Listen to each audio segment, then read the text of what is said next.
Welcome to the Scream franchise retrospective, a video that I've been waiting to do for a long while now. And well, since we're now in the year 2026, it really just makes sense to get this done. In February, we're going to have a seventh installment, and this December around Christmas time, the first Scream movie is going to turn 30 years old. So to say that 2026 is going to be a big year for the Scream franchise, and it is an understatement. We're going to cover all six Scream movies in preparation for that seventh installment. I'm going to give a history behind every single movie, give some little anecdotes here and there, while also covering the franchise outside of the film lore. So, yeah, this is going to be a pretty big video.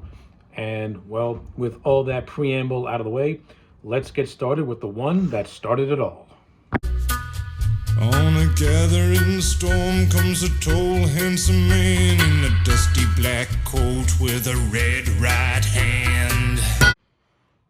Okay, so the story on how the first Scream movie got made is, let's just say you can make an entire movie about how that, on the production of the very first Scream movie, because man, oh man, was it a rocky road to get this thing done.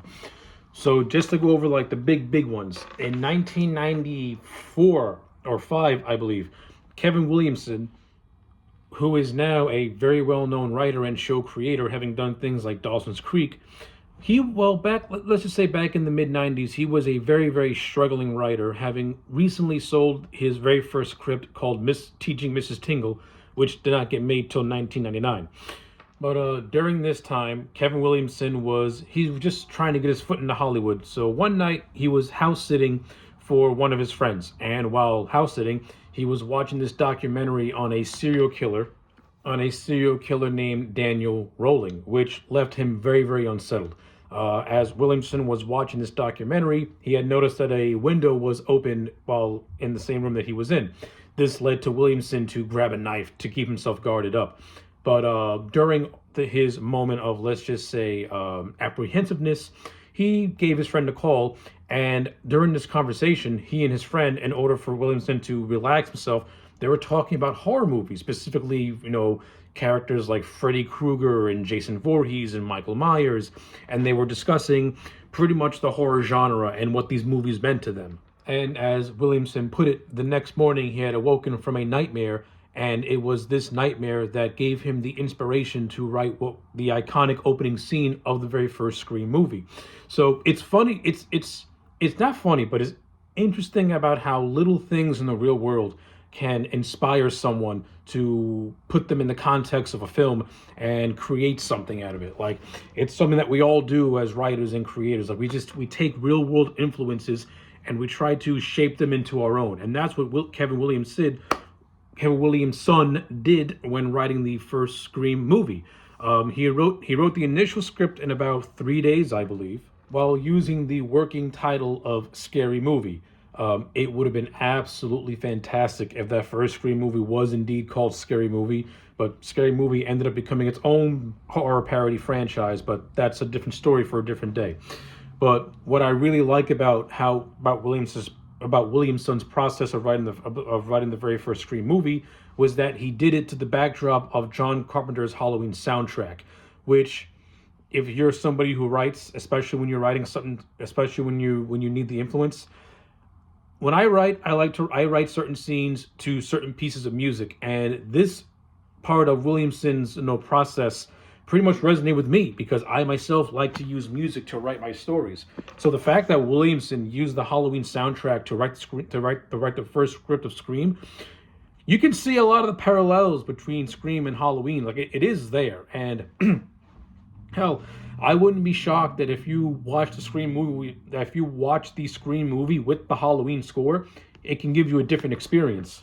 But in essence, the overall influence for Kevin Williamson while writing this script was films like Nightmare on Elm Street, were Friday the 13th, and the Halloween franchises. Now, prior to Scream coming out, we all know the golden age of slasher, that boom period that took place from between 1978 to 1989. It was an 11-year stretch where the horror franchise was polluted by slashers and slasher sequels.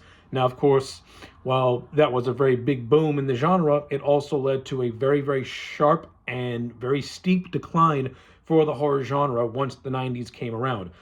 Prior to Scream getting released, the horror genre was becoming an afterthought, with the only real successful movie being Candyman. But Candyman was done in the guise of a supernatural ghost story and not much of a slasher. And the horror genre by 1996 was already in the bargain bin. They were not making bank in movie theaters, and whichever horror movies did come out left little to absolutely no impression whatsoever on the greater whole. So the horror genre was dying, and it was dying a very, very painful death. And again, a lot of that has to do with the oversaturation of the horror sequels. But without the oversaturation of these sequels, Kevin Williamson would have never gotten the idea for Scream, and his idea for Scream was to deconstruct the horror genres, was to poke fun at the cliches, and he did that by putting those tropes within these characters. The characters in his script were fully aware of the tropes, were fully aware of the genre, and fully aware what and what not to do while in certain situations like this. Now, Scream is not the first movie to use the whole thing of deconstruction. I mean, you have like the Friday the 13th movies, especially Part 6, play with that a little bit. Some of the Nightmare movies played with that a little bit. I mean, they weren't a major component of the stories, but you can see that they were starting to get a little bit self-referential within those franchises once they started getting into the later sequels. And then you had Wes Craven's New Nightmare, which more or less served as a template for what Scream would eventually become. What Williams said that was original was pretty much make the tropes and cliches the driving point of his story. And that's really where Scream, gets its identity, is the fact that it was really the first big mainstream movie to be self-aware, to know exactly what it is, and for these characters to fully be aware of the situations that they were in. So yeah, like in terms of Kevin Williamson crafting and shaping the idea that would become Scream, it was very interesting, and it's also really cool as to how many different ideas he was able to mend within that first script. Now, while Kevin Williamson was shaping the story of Scream, the overall development of this movie from a production standpoint in terms of finding a director and a studio, that is a different story all unto itself. And yeah, this includes the Weinsteins getting involved with Miramax Pictures. There is no love for the Weinsteins, neither Bob nor Harvey, with Harvey being the world's biggest scumbag known to mankind. But while that's a while that is a big major issue, it can really be tough to give the man credit where credit is due, because Harvey Weinstein is a driving force behind the Scream franchise, and you don't like giving scumbag people credit for certain things. And yeah, this is one of those instances where giving someone like him credit for the franchise, it does leave a bad taste in your mouth, but at the same time, it is a necessary component, especially when you're talking about the backstory of the first Scream movie and how it ultimately was able to get made. The Weinsteins were a driving force behind that, especially when they hired the master himself, Wes Craven, who was on a very long list of directors that included Sam Raimi, George Romero, Oliver Stone, and of all people, Quentin Tarantino. But in one way or another, they all passed on the role until it was given by Wes Craven. And Wes Craven, of course, we all know Wes Craven. This man has done stuff like Last House on the Left, The Hills Have Eyes. He is the father of A Nightmare on Elm Street. And he also did some very underrated films like The Serpent and the Rainbow, People Under the Stairs, and Shocker. Now, Wes Craven by 1996 had developed one hell of a body of work. But at the same time, Wes Craven was also going through his own lull, as for somebody who was a driving force in horror from the 70s to the 80s, he was experiencing his own downward trajectory of his career, having a lot of flops like Deadly Blessing. And even though Shocker is a movie that I like, that movie was meant to start a franchise, but Shocker didn't really catch the audience the way it was intended to. So Wes Craven himself was also on the decline in terms of his movies. And I'll never forget the story that Wes Craven told. Wes Craven told the story about how I think he was at a convention, and and this young fan walked up to him, and the young fan said like, and told Wes that he had gotten soft with a lot of his movies, and saying that he needs to go back and do a kick-ass movie like he used to do in the '70s with Last House on the Hills. Like this young kid wanted Wes to go back to those dark and gritty roots of his, and this little interaction is what drew Wes to want to make Scream even more, because he said to himself, "Have I really gotten soft in my old age? Like, maybe I should consider doing this movie and getting my reputation back as a horror director." Like, I've always loved that little story because that story invigorated Wes, and Wes pretty much used Scream to reinvent his career as well. Like, Scream ended up becoming something that reinvented the horror genre and also reinvented the man behind the camera, Wes Craven. But again, there were tons of moments where this movie almost did not get made. I mean, there were many times where Wes nearly quit the job because he couldn't take dealing with the Weinsteins in the studio. He was having to fight the MPAA on an almost regularly basis, cutting out gore, cutting out scenes, cutting out everything just to get an R rating, but they kept giving him an X rating. It got to the point where Harvey, or I think either Bob or Harvey Weinstein, went to the MPAA themselves to deliver the film, and it was only when the Weinsteins went did Wes Craven get an R rating. And the reason why the film ended up getting an R rating after being rejected so many times was because Weinstein themselves told the MPAA, "This is not a horror movie, it's a satirical comedy." And that's only how this movie was able to get that rating.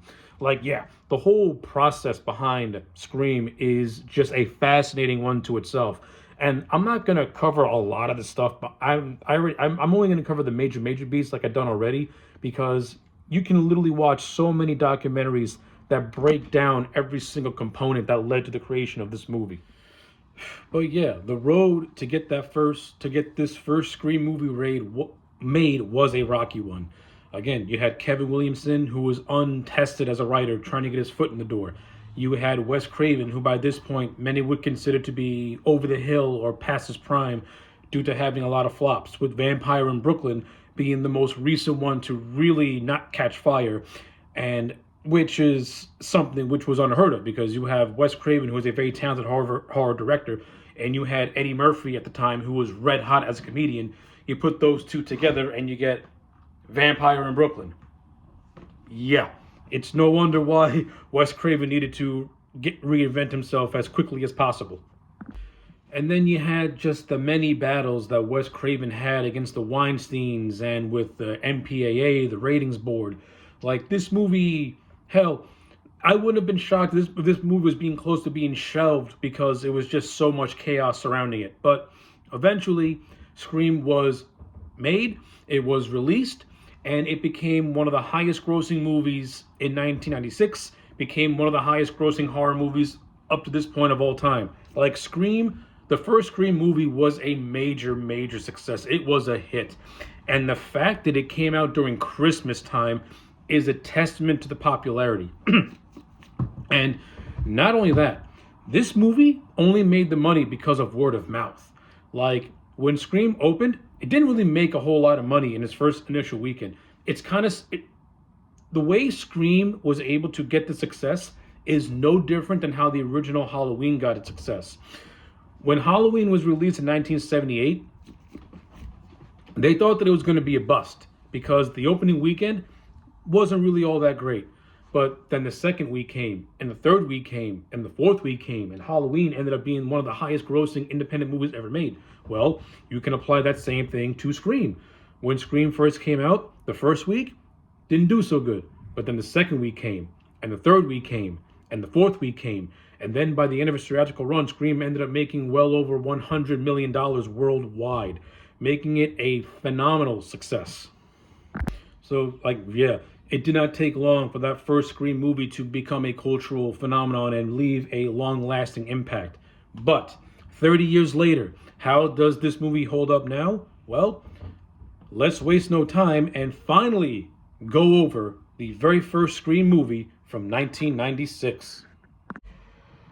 What has not been said about this movie ever since its release in 1996? Everything that can be said has been said about that first Scream movie.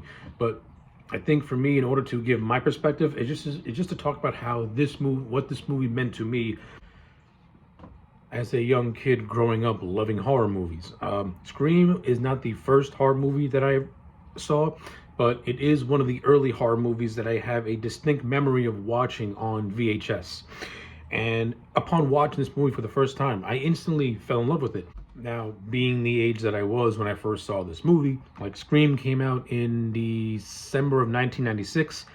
I probably did not see this movie till around I was 7 when it got released on VHS, right around the same time that the sequel was being made and about to come out. So that was my first early kind of sort of memory that I have watching Scream. And upon seeing it for the first time, I liked the movie. I enjoyed it. Now, of course, being a 7-year-old kid, you're not going to understand the meta jokes or the references that the film makes. But however, those references are going to stay with you because it's what inspired me to want to seek out the films that were mentioned in this film, like Halloween, A Nightmare on Elm Street. There's a scene where Dewey, played by David Arquette, mentions a movie called The Town That Dreaded Sundown, which I finally saw when I was 29 years old. Like, if I can give anything of a positive takeaway in terms of how it impacted me, it's how it helped me to expand my love of the horror genre. And it's a love that I still maintain to this very day. So, yeah, in terms of Scream's overall impact on me as a horror fan growing up, played a huge role. But taking all that out of context and taking the 30-year history of this movie out of context, how does the first Scream still hold up as a movie? This is still a really good slasher movie. It's still a very good, tightly written, beautifully paced, and on awesomely directed horror movie made by the master himself, Wes Craven. And pretty much from the word go, this movie hits you with probably one of the best opening sequences in any horror movie. The first 13 minutes of Scream absolutely sets the tone for what's to come with this movie as it breaks the rules. And not only does it break the rules, it puts you on edge from start to finish because you don't know what's going to happen until you get to that third act. And another thing that makes this opening sequence so just awesome is that it pays a direct homage to Psycho. So when you watch the first Psycho movie, Janet Leigh is the main character that you're following up until the midway point where her character gets killed off. Well, Wes Craven and Kevin Williamson, they did the exact same thing with the first 13 minutes of this movie, in which we are introduced to Drew Barrymore's character of Casey Becker. Fun fact, Drew Barrymore was initially being considered to play Neve Campbell. However, she found the character of Casey Becker to be more intriguing because, to her, what would happen if a big star with her clout was killed off in the first 13 minutes of a horror movie? That would instantly set the tone for what was to come. And you know what? It was a great decision by Barrymore and Wes Craven because she played the shit out of the role of Casey Becker. For the 13 minutes of screen time that Drew Barrymore has, she maximizes every single ounce of those moments. She gives Casey a very charming and likable personality to her. At first, when she's receiving these phone calls, it starts off innocently enough, but then as the calls keep coming, they gradually get more and more just deranged, and we're soon, like Casey, in fear for our life. And another thing that I love about this opening sequence is that this is more or less the dream that inspired Kevin Williamson, and we're seeing this image, this vision that he had when upon writing that initial script come to life, and it's expertly done. I can't imagine any other director doing Scream aside from Wes Craven, because you need someone of his caliber to do an opening scene like this, where it starts off, innocently, yet strange, yet you don't feel tense or edgy yet. It's not until the killer lets slip that he's watching Casey and then he tries to cover his tracks where we're finally in fear for her, because, oh no, what did he just say? And then as the conversation keeps growing, we're like, oh no, how's she gonna make this out? How's she gonna make it out alive?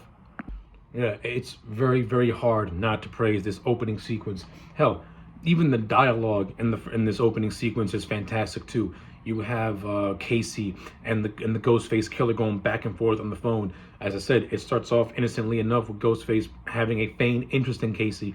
Then the two of them start talking about horror movies. They make references to Halloween. Wes Craven throws in a little jab at the Nightmare on Elm Street franchise where he puts his movie over and buries all the others, and a nice little meta joke. Like, the opening dialogue is actually really, really fun and very, very witty and well written. And then when Ghostface lets slip that things are not what they seem, that's where the terror really, really sinks in.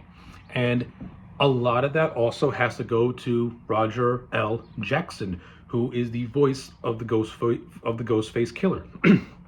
And one of the smartest things that Wes Craven did was that he did not have anyone from the cast meet Roger L. Jackson. And they actually used real phones to film a lot of these scenes because Wes wanted to capture the genuine reactions that Roger L. Jackson's dialogue was going to have. And it worked perfectly because it made a lot of these phone call scenes seem very organic and made you feel like these guys are not really acting. Like, they're kind of getting scared for their lives a little bit. Brilliant. Awesome. No wonder why Wes Craven's the master. But yeah, eventually the scene pretty much breaks down into Ghostface attacking Casey. He does this by playing the little trivia game in which Casey, she gets the first answer right by saying that Michael Myers is the killer of Halloween, but she gets the second question wrong, and the second question was, who is the killer in Friday the 13th? Now, why I love this part is because Ghostface actually threw Casey a curveball, and because of hindsight and what the character of Jason Voorhees has meant to the Friday the 13th franchise, she guessed incorrectly, saying that Jason was the killer of Friday the 13th. What the question really is who was the killer in the first ever Friday the 13th, which is Mama Voorhees. By Casey getting this wrong, Ghostface kind of says, no, you're wrong. It's Mrs. Voorhees. Jason didn't come to the sequel. And this is where Ghostface kills Casey's boyfriend, Steve, who he had abducted and duct taped to a chair by her swimming pool. Now, we don't see Ghostface kill Steve on screen. We see the aftermath of what Ghostface did to Steve, and it is gruesome. He pretty much bisects him, and you see his guts falling out of his stomach. Another thing I gotta praise Scream for is that this movie is known for being very violent. However, when you actually watch Scream from start to finish, it's not as violent as people always made it out to be. The violence is kind of toned down in this movie, and it's really just Wes Craven's directing and brilliant cinematography by Mark Irwin that make the audience believe that what they're seeing is something very vicious and violent, when really all Wes is showing you is the aftermath of a lot of the more violent scenes. And again, I can't stress enough how how awesome Wes Craven is able to pull this off. Like, again, I can't praise Wes enough. He's one of my all-time favorite horror directors. Like anytime I talk about Wes Craven, I get very, very giddy as a fan because the man was just absolutely brilliant in his time. But ultimately, once Ghostface kills Steve, then he and Casey have the big chase. And this is where the scene goes into complete and utter tragedy, because just as the chase is going on between Casey and Ghostface, her parents are literally just feet away from reaching the house. And it's one of those things that when you watch it, you're just like, help is literally right there. It's literally within your grasp. If you can hold on for just maybe 1 or 2 more minutes, you're almost home free and almost in the clear. But Casey does not make it as Ghostface kills her. And what I love about this scene as well is that in Casey's dying moments, she takes off the Ghostface mask, and by the reaction of her face, she has the look of, I know who you are type of thing. So this instantly adds another layer to this movie, because the killer is somebody that you know, is somebody that you're around all the time. That will also completely put you on edge, especially once the film really gets going after the prologue, where as Randy says, everyone's a suspect. But yeah, evidently Casey's parents find their daughter being hung from a tree, completely and totally mangled, and that is the opening of the Scream of Scream. Remember how I said earlier how Wes Craven was being criticized for getting soft? Well, the first 13 minutes of this movie proved that Wes Craven was not getting soft. He just needed to have the fire get lit under him to deliver something as brutal and fantastic as this. Boom. First 13 minutes of this movie, expert. 10 out of 10. As many fans have said, this feels like its own little mini movie. It has its own beginning, it has its own middle, and it has its own ending where the killer gets the victory in the end. Expertly done. Drew Barrymore acted the hell out of Casey Becker. She was great in the screen time that she was in. The Ghostface killer with the Ghostface mask and getup, instantly an iconic imagery, and the violence that Wes Craven showed us said that this was going to be something very, very brutal, and he's going back to those roots. And boom, off the word jump is now in. So after that S tier opening, we finally get to our main story proper, in which we're introduced to Sidney Prescott, played by Neve Campbell. Sidney Prescott is one of the most iconic final girls in horror cinema, played expertly by Neve Campbell. She brings you that girl next door quality, while also having a self-assurance, but also somebody who is struggling with a dark past, as Sidney's mom was killed 1 year prior to the events of this movie. Not only that, her mom has a very, very checkered past in which she was having multiple affairs.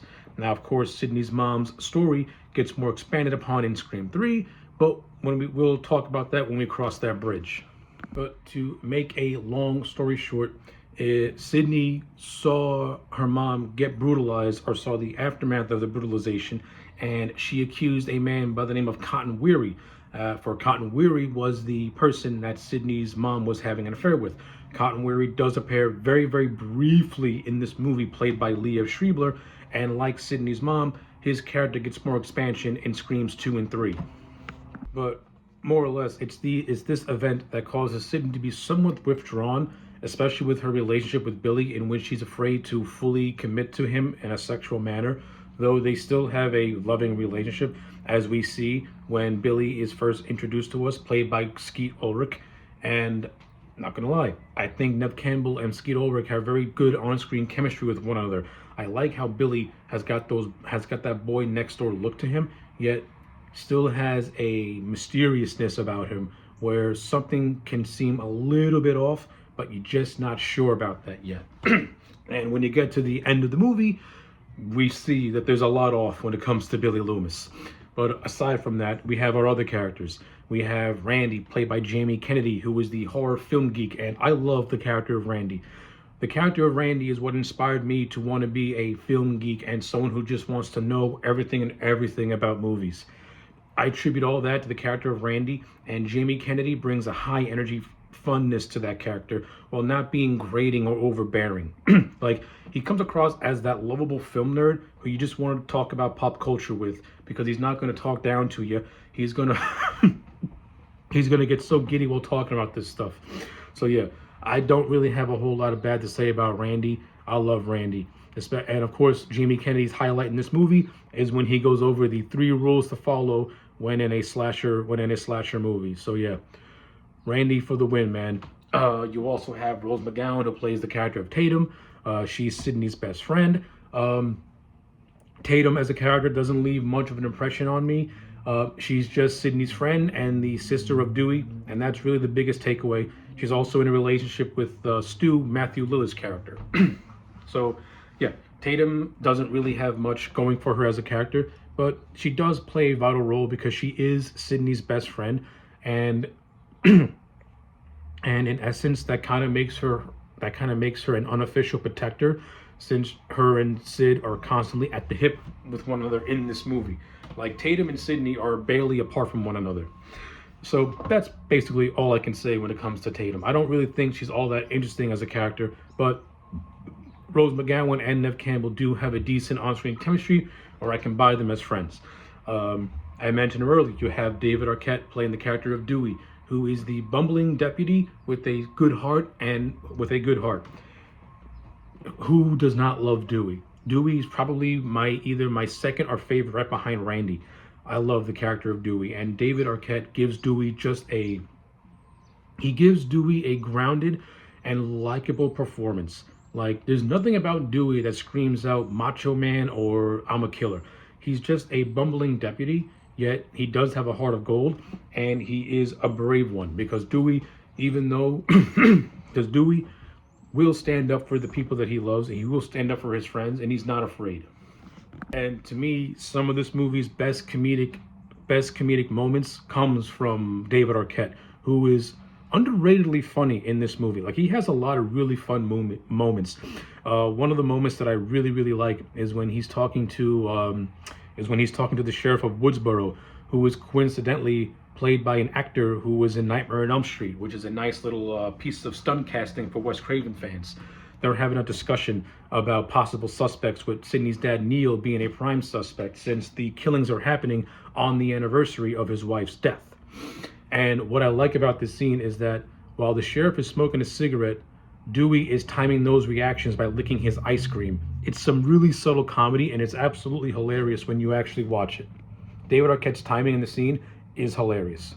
I also really like the scenes with him and Gail Weathers, played by Courtney Cox. Gail Weathers is the tabloid reporter who is closely covering the Woodsboro murders, and also covered the murder of Sidney's mom to the point where she made a profit off of it by writing a novel, much to the scorn of Sidney. And this leads to the iconic scene where Gail and Sidney meet, and Sidney just Mike Tyson's her down to the floor. Great moment.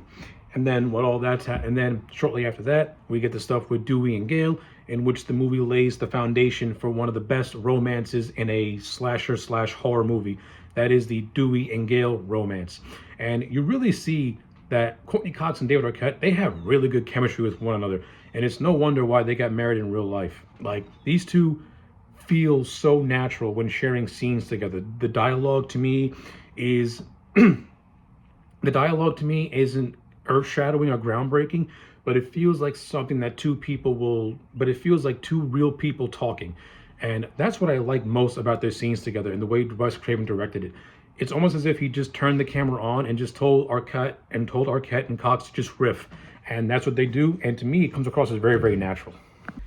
And to cap off our friend group, we have the very popular Stu Marcer, played by the very talented Matthew Lillard. Stu has always been one of the most popular characters in the Scream franchise. It's no reason why. Matthew Lillard gives him like this Southern California, almost surfer-like personality to him, where he's constantly acting like a goof. He has a lot of funny scenes, especially the scene in the video store where he and Randy are talking about prom night and stuff like that. It's good stuff.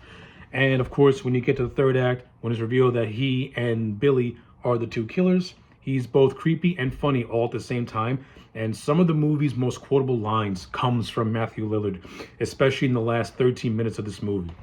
So yeah, Stu is the GOAT in terms of just a character and having the most memorable moments and memorable lines of dialogue.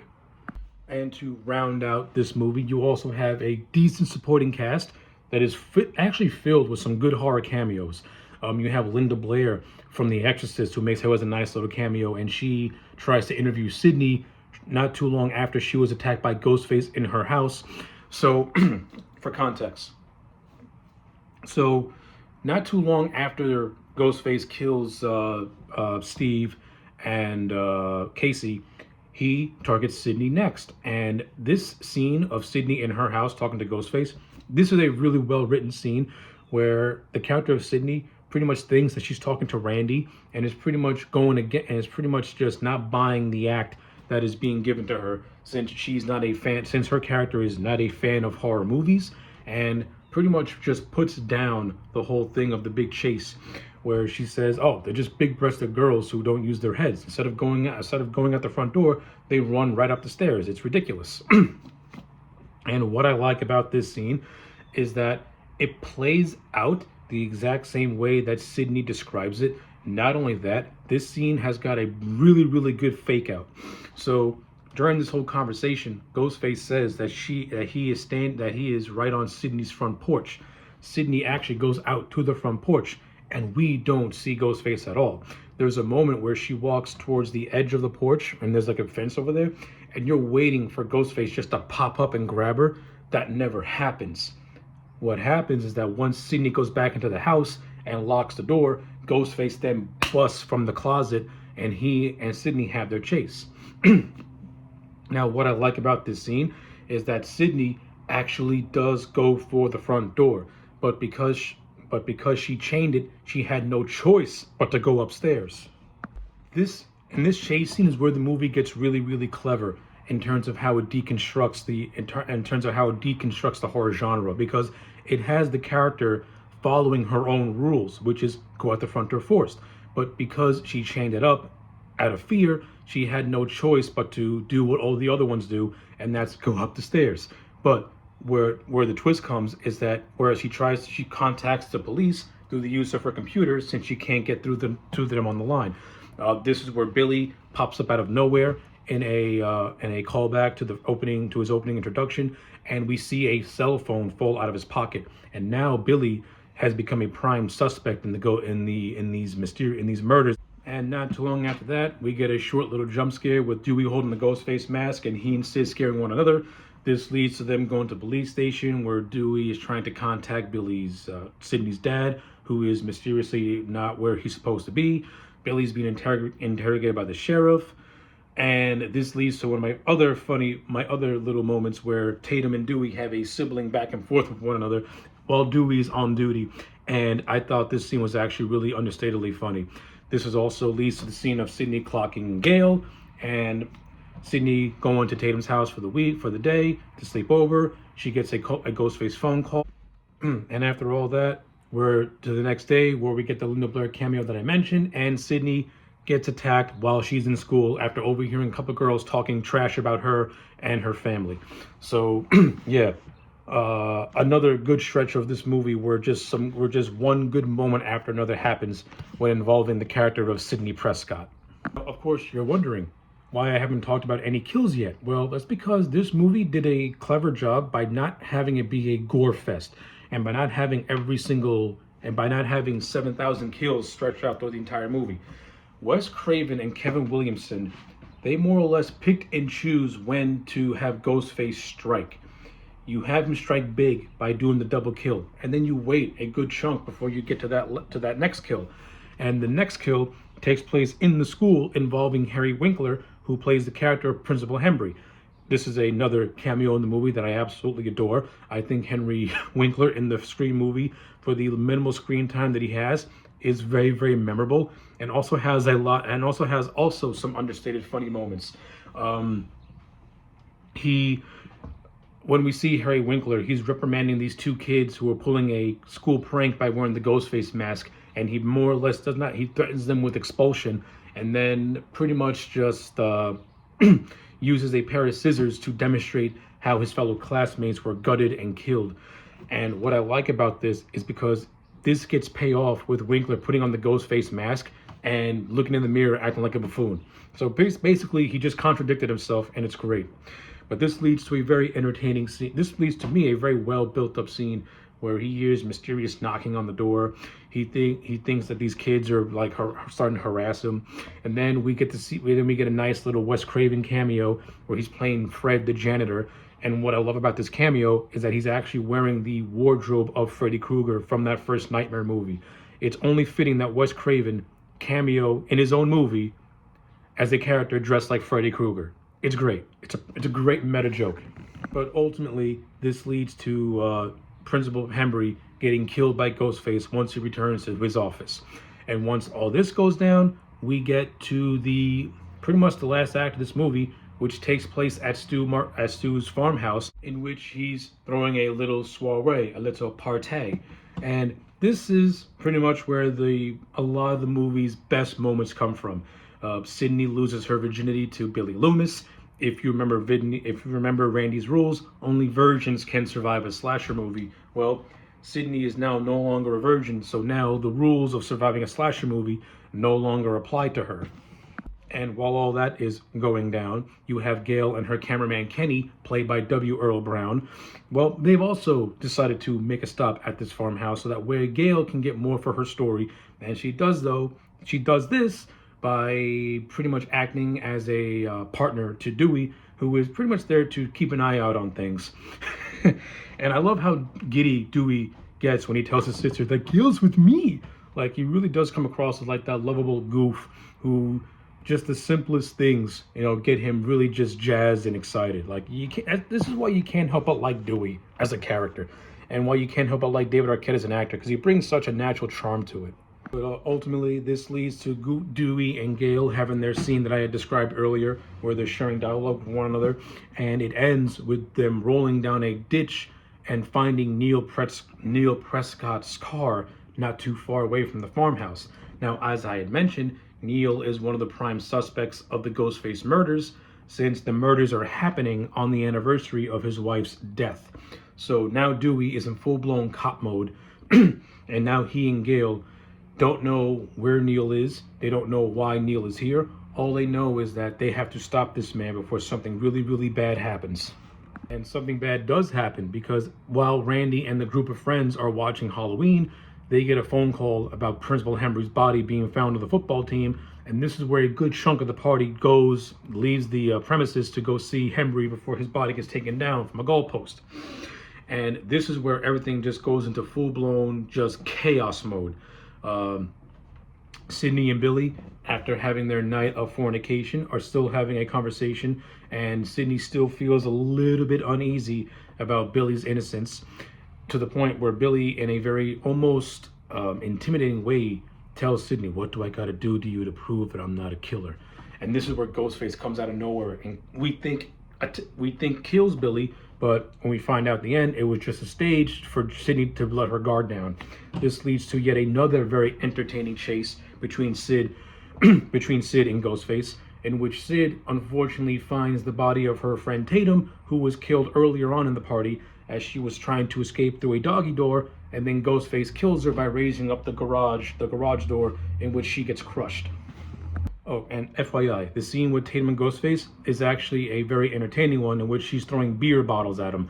This, of course, was spoofed in the first Scary Movie, and I'm going to leave it at that. But it's a good scene between Tatum and Ghostface. It's actually one of the most iconic death scenes in the whole franchise, because, like I said, it was spoofed and referenced in many, many movies. Well, yeah, ultimately this leads to Ghostface chasing Sidney all over the house, into a car. She goes into the news van where she sees the dead body where Kenny gets killed right in front of her, and just a whole lot of chaos is going down until eventually and the same thing happens with Gale. Gale also tries to make an escape herself to the news van, and she only crashes it when Kenny's dead body drops from the roof onto the windshield. So yeah, so much chaos happens in this third act, but ultimately it leads to the big reveal of Billy and Stu as the two killers, the grand reveal.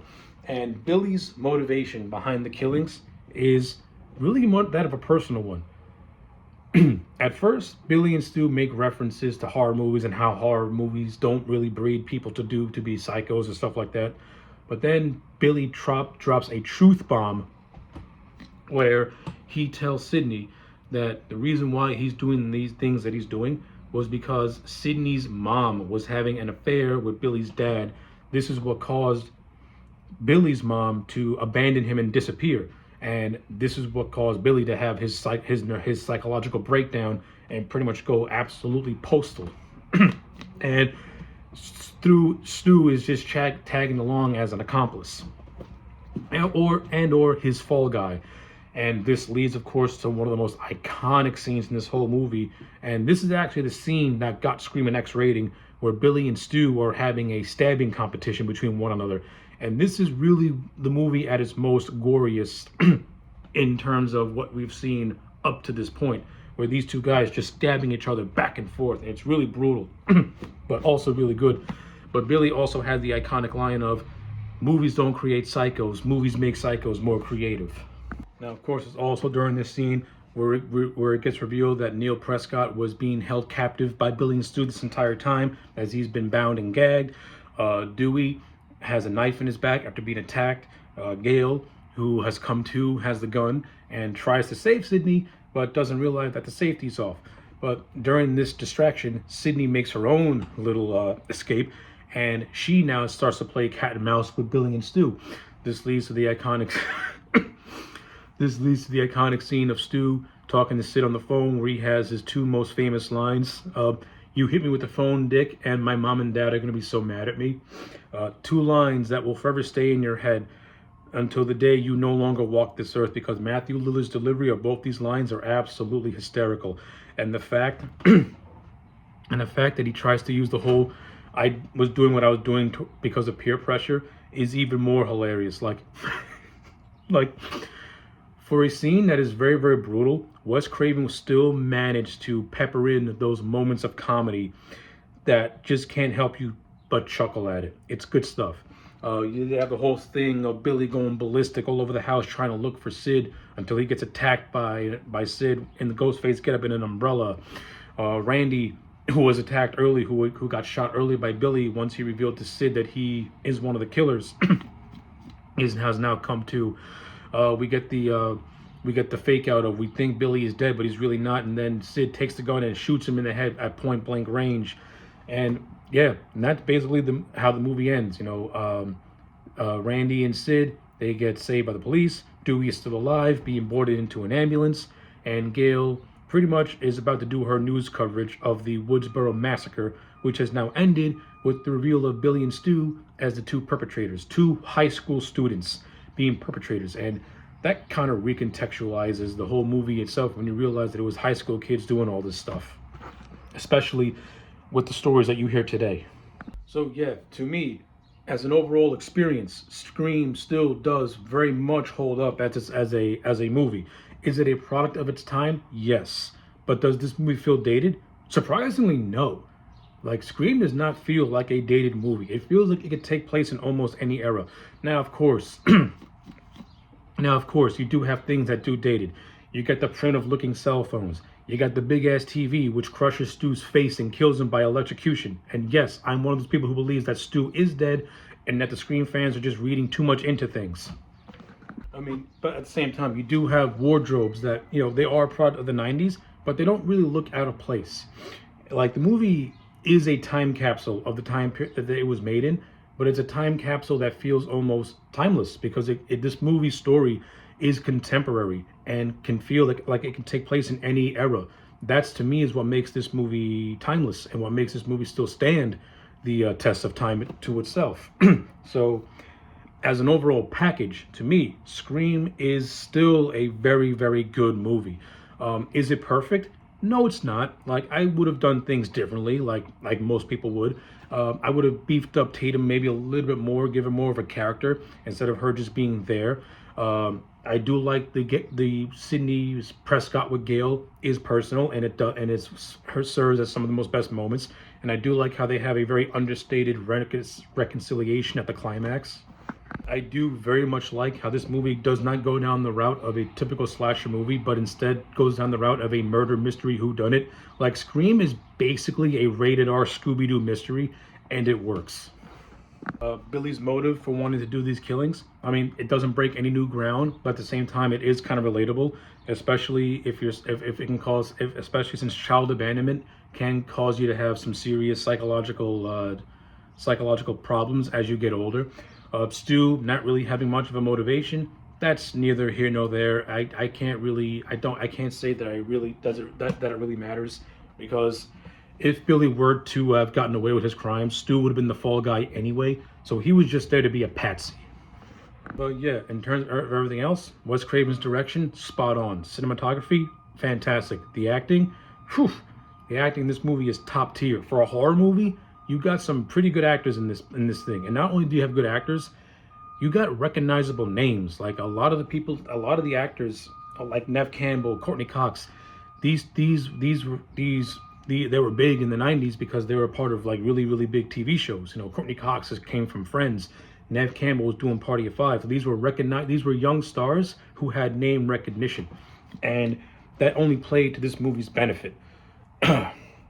So overall, the first Scream, to me, I'm gonna give it a 9 out of 10. Like, this movie still holds up to me. It's still one of those seminal movies that 30 years later still holds up. It's still great. It's no wonder why this movie revitalized a dying subgenre of the horror of horror.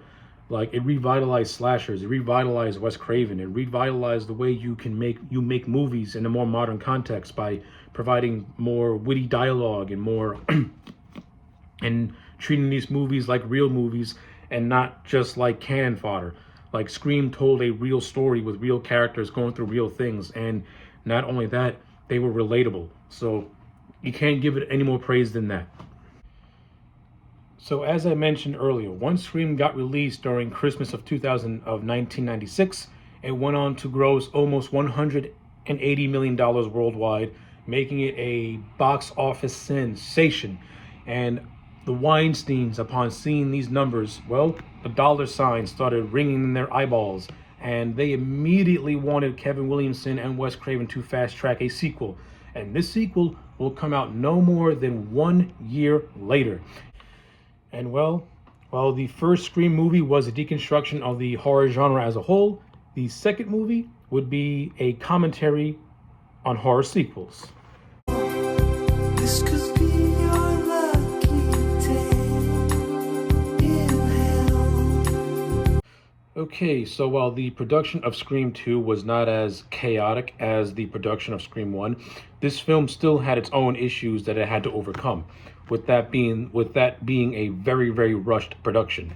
To say this, once the Weinsteins got the box office return for that first Scream movie in January, where it had a $50 million intake, their eyes lit up so fast. It was Christmas 97 in the middle of January of 97. Like, the Weinsteins, they got money hungry really fast. And they basically gave Wes Craven and Kevin Williamson virtually no time to properly come up with concepts for Scream number 2. However,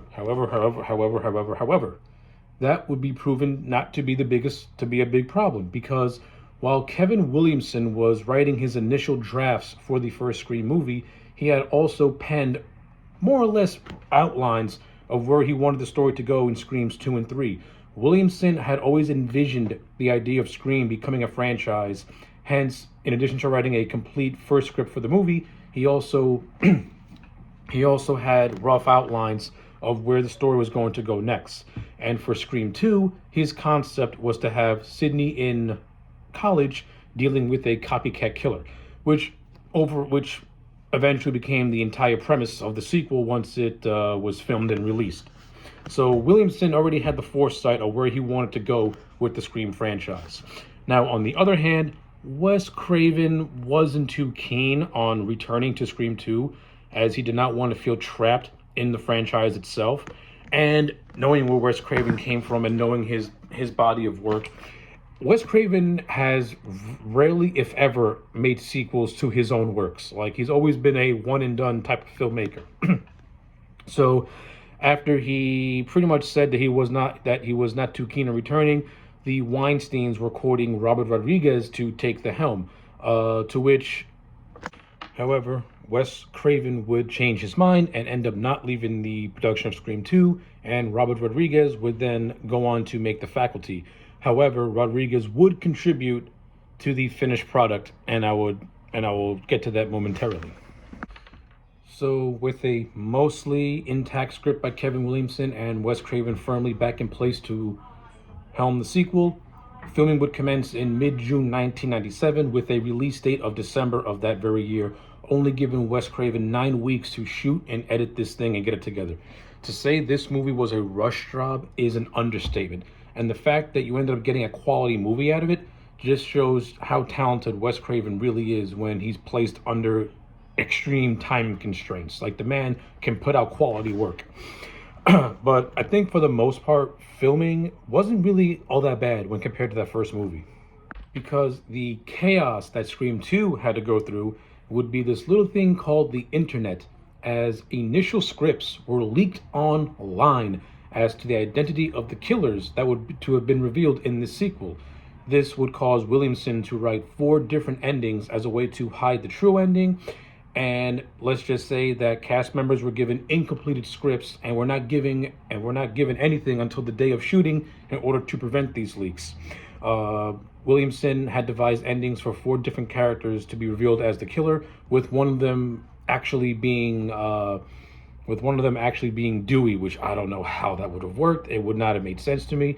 But again, Kevin Williamson came up with this idea as a dummy idea, as a way to throw off any potential leaks. It was never going to be a serious reveal. But this would also cause problems in the writing department, because Williamson would have had moments where he would literally have to complete scripts while on set, and those finished pages would then immediately begin filming. So again, while Scream 1 had its own issues with its production chaos, Scream 2 had a different batch of issues with production chaos, in which it wasn't so much the Weinsteins are breathing down their necks. It was more along the lines of, you have the growing internet that is really starting to take a lot of steam, and it's pretty much giving your movie a lot of issues, because the big surprises that you have planned are being spoiled, and now you have to come up with different ideas in order to throw everyone off, so that way when you get to the finished product, it won't feel redundant and everything will come across as naturally as humanly possible. So Scream 2 had its own issues it had to go through, which is the age of the internet. So in addition to having a very, very tight filming schedule with a deadline of December 97 when you're filming your movie in summer of 97, and the fact that now you have to fight the internet and leak from leaking plot scripts, to say that this production needed to have a lot of secrecy and a lot of heavy security is an understatement. But eventually, Wes Craven and his team were able to pull everything off and get the movie made by its release date. Now, when it comes to Wes Craven's battles with the MPAA with Scream 2, he ended up using some manipulative tactics in order to throw off the MPAA, so that way they would not be breathing down his neck, because when he was trying to submit that first movie to them, it was a chaotic circus.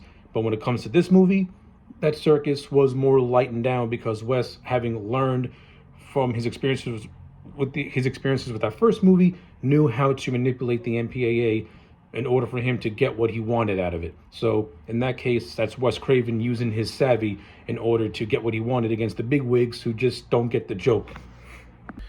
But yeah, like I said, Wes Craven was able to beat that and was able to get this film out by December 12th of 97, and that's when the sequel was released onto the world. And then this movie, well, let's just say this. It is fascinating that both Screams 1 and 2 are both reaching their 30th birthdays a year apart. It's one of those things that you try to think about and it just gives you a headache as to how close these two movies really are in terms of their respective anniversaries. Like, this year marks the anniversary of the first Scream movie, and next year marks the 30th anniversary of Scream 7. So you got two movies that 30 years later still have their own varying popularity. You know, Scream 2 is a sequel that you're either going to really, really like, or you're going to find very much inferior to that first movie. But with all that out of the way, let's talk about Scream 2. The sequel that could have gone by many, many names, which are Scream Again, Scream Louder, and Scream the Sequel, before finally settling on the simplistic Scream 2. Let's do it. Alright, so with all that out of the way, let's talk about Scream 2. The film opens up with these two characters, Maureen and Phil, as they're on their way to see a movie by the name of Stab, which is based off the Gail Withers book, The Woodsboro Murders. Now, the Stab movies within a movie will serve a greater purpose going forward in the franchise as a whole, but we'll get to that when we get to that later on.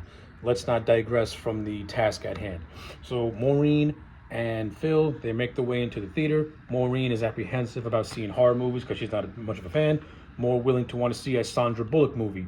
As Phil begins to acquiesce to her demands, she eventually gives in, and they end up going to see the first Stab movie. One of the things I will say is that, damn, I missed the movie theater experience in 1997. Like, if you watch this opening prologue, movie theaters are not this fun anymore, where it feels like you're watching a stage show come to life. It's a lot of fun. And not only that, Phil has a throwaway line about how their tickets cost $7.50.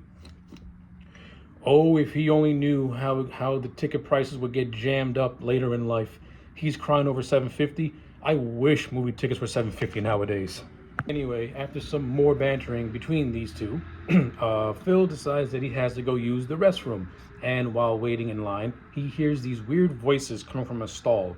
Now, if you listen and pay attention closely to these whispers, they kind of give out subtle clues to the big reveal that takes place at the end of the movie, because he starts to hear these strange things of what it sounds like a little boy or a grown man babyishly calling for his mother.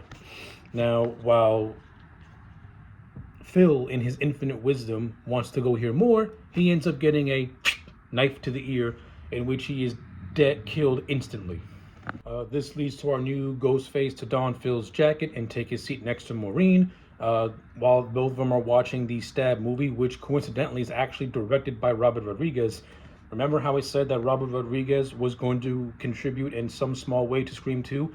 This was his contribution.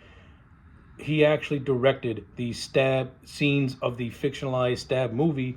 In this particular instance, he recreated the whole Drew Barrymore sequence, done very, very differently, and did it with Heather Graham. So that's actually pretty cool how Robert Rodriguez is the architect of the Stab movies in a way, which is actually pretty cool. Anyway, during this whole scene, as Maureen is shielding her eyes from being scared at the theater, she feels something weird on Steve's jacket and looks down and sees blood on her hands. At this instant, our new Ghostface stabs Maureen multiple times as she is trying to leave the theater, eventually going on top of the theater stage, all bloody and wounded up. As the theater patrons continue to act like fools, they are confused as to what's seeing them. At first, they think that what's happening to Maureen is a publicity stunt, but then she just drops dead from blood loss, leaving everyone speechless. And once this opening happens, we get our title card and we pick up 1 year later, following Sydney, who is now a college student at Windsor College in Ohio. So before I continue on, let me just talk about the prologue real quick. I don't think that the prologue of Scream 2 is as strong as that Drew Barrymore prologue in the first one, though I still like the opening of Scream 2. I like how it serves as a meta commentary on the movie theater experiences, and also serves as Kevin Williamson's opinion on movie theater violence and stuff like that. I think it was actually done in a very tasteful way. I think Omar Epps and Jada Pinkett Smith, they played really, really well off one another. Jada Pinkett is really good at playing just a nagging bitch, which is kind of who she is in real life. And Omar Epps, I just like his laid-back, lackadaisical attitude in a way, while also getting slightly annoyed with his girlfriend. Like, I think these two played off decently off one another. But with all that out of the way, let's get back to the main story. So we are reintroduced to Sydney, who is now a college student. She has a bunch of new friends with her new best friend. Sydney now has a new best friend named Hallie, played by the very, very beautiful Elise Neal. Now, while I don't think Hallie is a very interesting character, she is still okay and serves the movie no harm. Even though I wasn't the world's biggest fan of Tatum and Sydney at least felt like they were very close friends, and Tatum did come across more as a protector of Sid, while Hallie tries to fill that role, but not so much. In the end, Hallie comes across more as just a filler character. Now, with that being said, when I talk about the third act, I'm going to reveal some plans that Kevin Williamson had initially set up with the character of Hallie, but we'll talk about that when I get to there. So yeah, Sid has a new best friend in Hallie. She also has a new boyfriend by the name of Derek, played by Jerry O'Connell, and I like the relationship between Sydney and Derek. Derek, to me, is what happens when Billy Loomis grows up in a stable home and is encouraged to be the best version of himself. That's the character of Derek. He's like that all-American boy that you want to bring home to mom because he's going to be a doctor. And I just like Jerry O'Connell as an actor. He just has a very likable personality to him, and he brings a lot of charm to the character of Derek. Even though Derek is not a deeply written character, he's given a sense of charisma because Jerry O'Connell plays him earnestly, and he and Sid do have a good budding chemistry that I think the movie would have been better off if it expanded upon just a little bit more than it actually did. Now, it's in this Sydney's first scene where she gets a little bit of a prank call as somebody who had just saw the Stab movies But while that's happening, she also finds out about the movie theater murders, and begins to ravels, and this is where the slow unraveling of Sid begins, because a nightmare that she had finally moved away from, or is at least attempting to move to get to come to peace with, is now revering its ugly head again outside of her home. So now this is the slow decline into Sid unraveling as the film progresses. Now this scene also transitions to the reintroduction of Randy, who is now in a film class, and he's going back and forth with this other character by the name of Mickey over sequels and are sequels superior to the originals. This is my favorite scene in the whole movie. I love Jamie Kennedy as the character of Randy. I like Timothy Olyphant as the character of Mickey. I wish these two would have had more screen time together, going back and forth as to which are better, sequels or originals, which they do have those playful arguments that are peppered all throughout the movie. This scene also gives us Joshua Jackson as a fellow student who at this time was in Dawson's Creek, which was one of the biggest shows on TV at the time, which was coincidentally also created by Kevin Williamson and ended up being his magnum opus. The scene also includes Sarah Michelle Gellar, who will come back later on in the movie as she'll have her own little set piece. But evidently, this scene leads to Randy and Sid being reunited with Gale Weathers, who reunites Sid with Cotton Weary in a very tense scene, since we all know that Sid and Cotton have a very complicated past, since it was Sid who accused Cotton of murdering his mother, and only because of Gale was Cotton exonerated when it was revealed that Billy and Stu framed Cotton for said murder. So pretty much Cotton is trying to make peace with Sid, while at the same time trying to get some level, at the same time piggybacking off that tragedy in a way to kind of clear his name in the public eye. So Cotton in this movie kind of has his own little storyline, which I like. And I like that Liev Schreiber actually gets to do more as the character of Cotton Weary, especially as the film progresses and you get closer to the third act. But yeah, I like this scene also.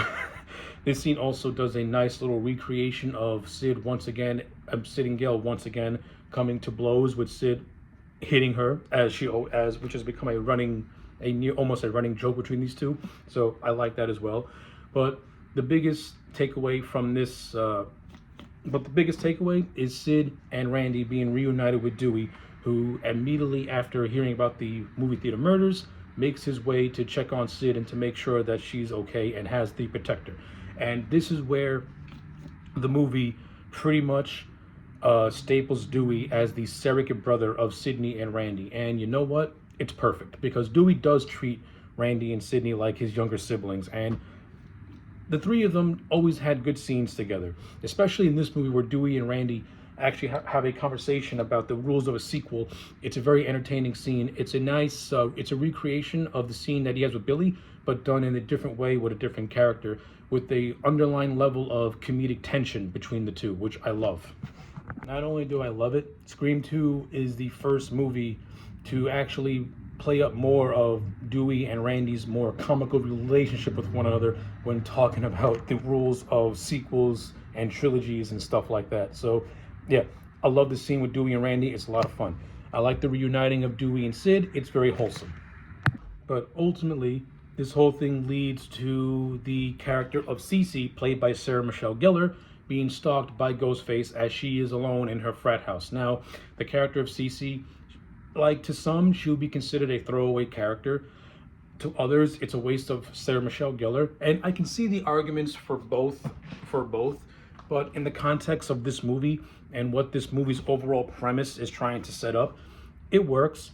It is a very entertaining chase scene. And yes, the Sarah Michelle Gellar is killed by Ghostface in this section. And this is what ultimately, and this then transitions to Sid and Hallie at this frat party as they're trying to get indoctrinated into a frat house.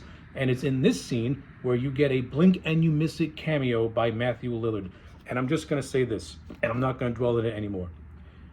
This is just that, a throwaway cameo. Matthew Lillard, who I believe was dating Neve Campbell at the time, was just visiting the set, and Wes Craven thought it would be a cool idea if he makes an appearance in this movie as a frat boy. He's literally wearing a blonde wig and is wearing glasses. Now, to those fan theories who think that this is Phil in disguise, your theory sucks. It makes no sense. Because how the hell would Sidney not recognize him? Matthew Lillard has a very unique face where you know it's him. There ain't no way Sidney ain't gonna recognize the man. And also, if this really is Stu in disguise, how in the hell did he get his face to look like it did in the first movie? I don't know if you realize, but plastic surgery in 1997 was not as advanced as it is now in the year 2026. I know Stu was a very popular character in the Scream franchise. Lay him to rest. He's not coming back. This was just a joke cameo, nothing more and nothing less. I ain't gonna say no more on it. But ultimately, this scene in the frat house is really about Sid and Hallie trying to be indoctrinated into this thing. But during the course of this party, they hear the news of the character of Cece being attacked at her house, which leads to the whole party being evacuated. And this is where Sid gets her first real ghost face call of the movie. They have a little tauntering back and forth where Sid tells him to be a man and show up, and it's revealed that Ghostface was in the house the whole time. He and Sid have a little chase. Derek comes in to try and make the rescue, and once this happens, Derek gets attacked, but much to the suspicion of Dewey, he finds it odd that Derek's wounds are not fatal and are just a little too well placed. Now, when I talk about the third act of the movie, I'm going to reveal who the original two killers were supposed to be, along with the killer that was always going to be. I'm not a big fan of Kevin Williamson's original idea. I'm just going to lay that out there. I'll explain why I don't like it when I get to the third act. But this was supposed to be the first clue that there should be suspicion put upon Derek. And after this scene is what leads to the scene with Dewey and Randy talking about sequels and going off a list of suspects and stuff like that, where the two ones they really target are Derek and Hallie. Where Dewey is already suspicious of Derek telling Randy, so you think it's Derek. But Randy completely shuts it out, saying that it's tiring and it'll just be a retread of what happened before. But Randy gets a little giddy when he mentions the name of Sid's roommate Hallie, calling her Candyman's daughter, making a nice comparison to Mrs. Voorhees being a serial killer, and Randy having probably my most underrated favorite line of this movie, where he describes Hallie as a potential killer being, she's sweet, she's deadly, she's bad for your teeth. I love Jamie Kennedy's delivery. If you don't like Jamie Kennedy in these Scream movies, then you just have no humor in your life. So I know I haven't mentioned it, so I'm going to mention it now. I kind of like the direction that Scream 2 takes the character of Gale Weathers. I like how she has a rival reporter by the name of Debbie Salt, played by Laurie Metcalf, who is constantly breathing down her neck. Like, the two of them just have a bickering rivalry back and forth. Like, Gale is the successful reporter, while Debbie is the local reporter, and Debbie is pretty much trying to steal or take any shine she can away from Gale. So I think they have a decent little rivalry, which gets paid off in the third act. But the biggest thing I love about Gale Weathers in this movie is the expansion of her relationship with Dewey. Now, the first Scream movie laid down the groundwork for what we know the Gale and Dewey relationship will become. They didn't become lovers in that first movie, but they established a connection in that movie and hints that a romance could blossom out of it. Scream 2 is the expansion of that. To everyone who says that Scream 2 puts Dewey and Gale on autopilot, you clearly did not watch this movie, because to me, their relationship goes on autopilot in Scream 3 because it goes back to status quo over there. In Scream 2, they build upon what was established in that first movie, and it goes better, and it rises to the romance that we know that eventually becomes. And not only that, to me, in Scream 2, Gale has the most underrated character arc, because through Dewey, she starts to become a much more better person who is not so self-absorbed. And that character change happens because of her relationship and her budding connection with Dewey. Dewey has always been presented as just a genuine good person with a kind heart, while Gale is this, eager person with, she doesn't have a bad heart, but she has an ambitious heart. and she's willing to do just underhanded things to get the fame that she wants. But it's only through Dewey where she's able to see the error of her ways, and herself starts to become a much more well-rounded character. Like, Gail never loses who she is at the core, but she learns to have a heart, and she learns to accept the people in her life, so to speak. And all that is done through Dewey. It's done very, very subtly, and I love it. This, to me, is the heart of Scream 2, is the Dewey and Gail romance. Of course, this is where Marco Beltrami, who composed the first movie, comes back for this, creates the iconic Dewey and Gail theme with that guitar riff. Bow, bow, bow, bow. Good stuff. It encapsulates the Dewey and Gail romance to a T. It has the how'd you call it? It has the structure of a rom-com, but it works in the context of this movie. I love it. You have Gail's new cameraman Joel, played by Duane Martin. Now, while Joel is only sprinkled all throughout this movie, Duane Martin to me has some underrated scenes. I like the scene how our core group are talking about who could be potential suspects, and he's just, he just does not want to be involved. He's pretty much the commentary on how black characters can never survive a horror movie, and he makes jokes about that. So that was pretty funny. I like how when he and Gail are having an argument about something, about her former cameraman being killed, Gail says that she kind of embellished Kenny's death, saying that he wasn't gutted, he was slashed. And Joel has one of the greatest comebacks saying, gutted, slashed, it doesn't matter. The man's not in the union anymore. Like, Joel, to me, he may be just a throwaway character, but he has some very underrated lines that are absolutely hilarious. But kicking it back to the main plot, not too long after the death of Sarah Michelle Gellar's character, we get our introduction to the police chief, who is played by Louis Arquette, the father of David Arquette. And this is the scene where Gail puts all these suspects together. Maureen, Phil Stevens, and Cece Cooper, whose real name is Casey Cooper. This is where Gail gets the idea that someone is trying to duplicate the Woodsboro murders. Basically, there's a copycat killer on the loose. And to me, this is where Scream 2 actually gets a little bit clever, because essentially this is Kevin Williamson poking fun at the conventions of slasher sequels, because sequels, especially a first sequel, is routinely repetitive of what came before it. Well, Kevin Williamson, he's doing the exact same thing, but he's doing it in a way that's more tongue-in-cheek, because he knows it's repetitive, and the whole joke is the commentary on how slasher sequels often get repetitive inside their own franchises. So to those who kind of miss the whole point of it, that just tells me that you don't really understand the Scream movies as much as you think you understand the Scream movies. But after all this goes down, we get to a scene in the cafeteria, the very, very infamous cafeteria scene where Sid, who is pretty much recovering from the attack that happened to her the previous night, is sitting down with her friends, Mickey and Hallie.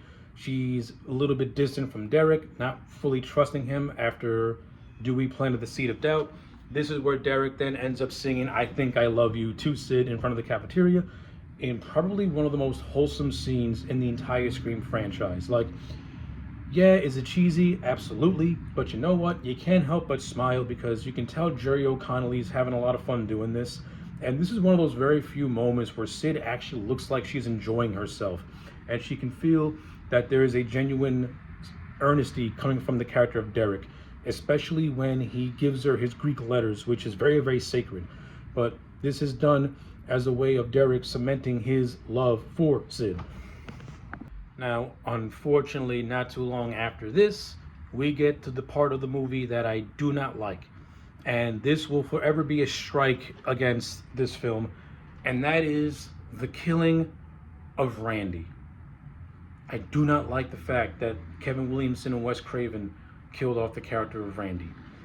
I would not have done this, because to me, Jamie Kennedy, maybe I'm just selfish and I love the character of Randy, but to me, Randy is what gives these Scream movies their satirical edge, and Jamie Kennedy's just fun-loving attitude and geeky persona just enhances it.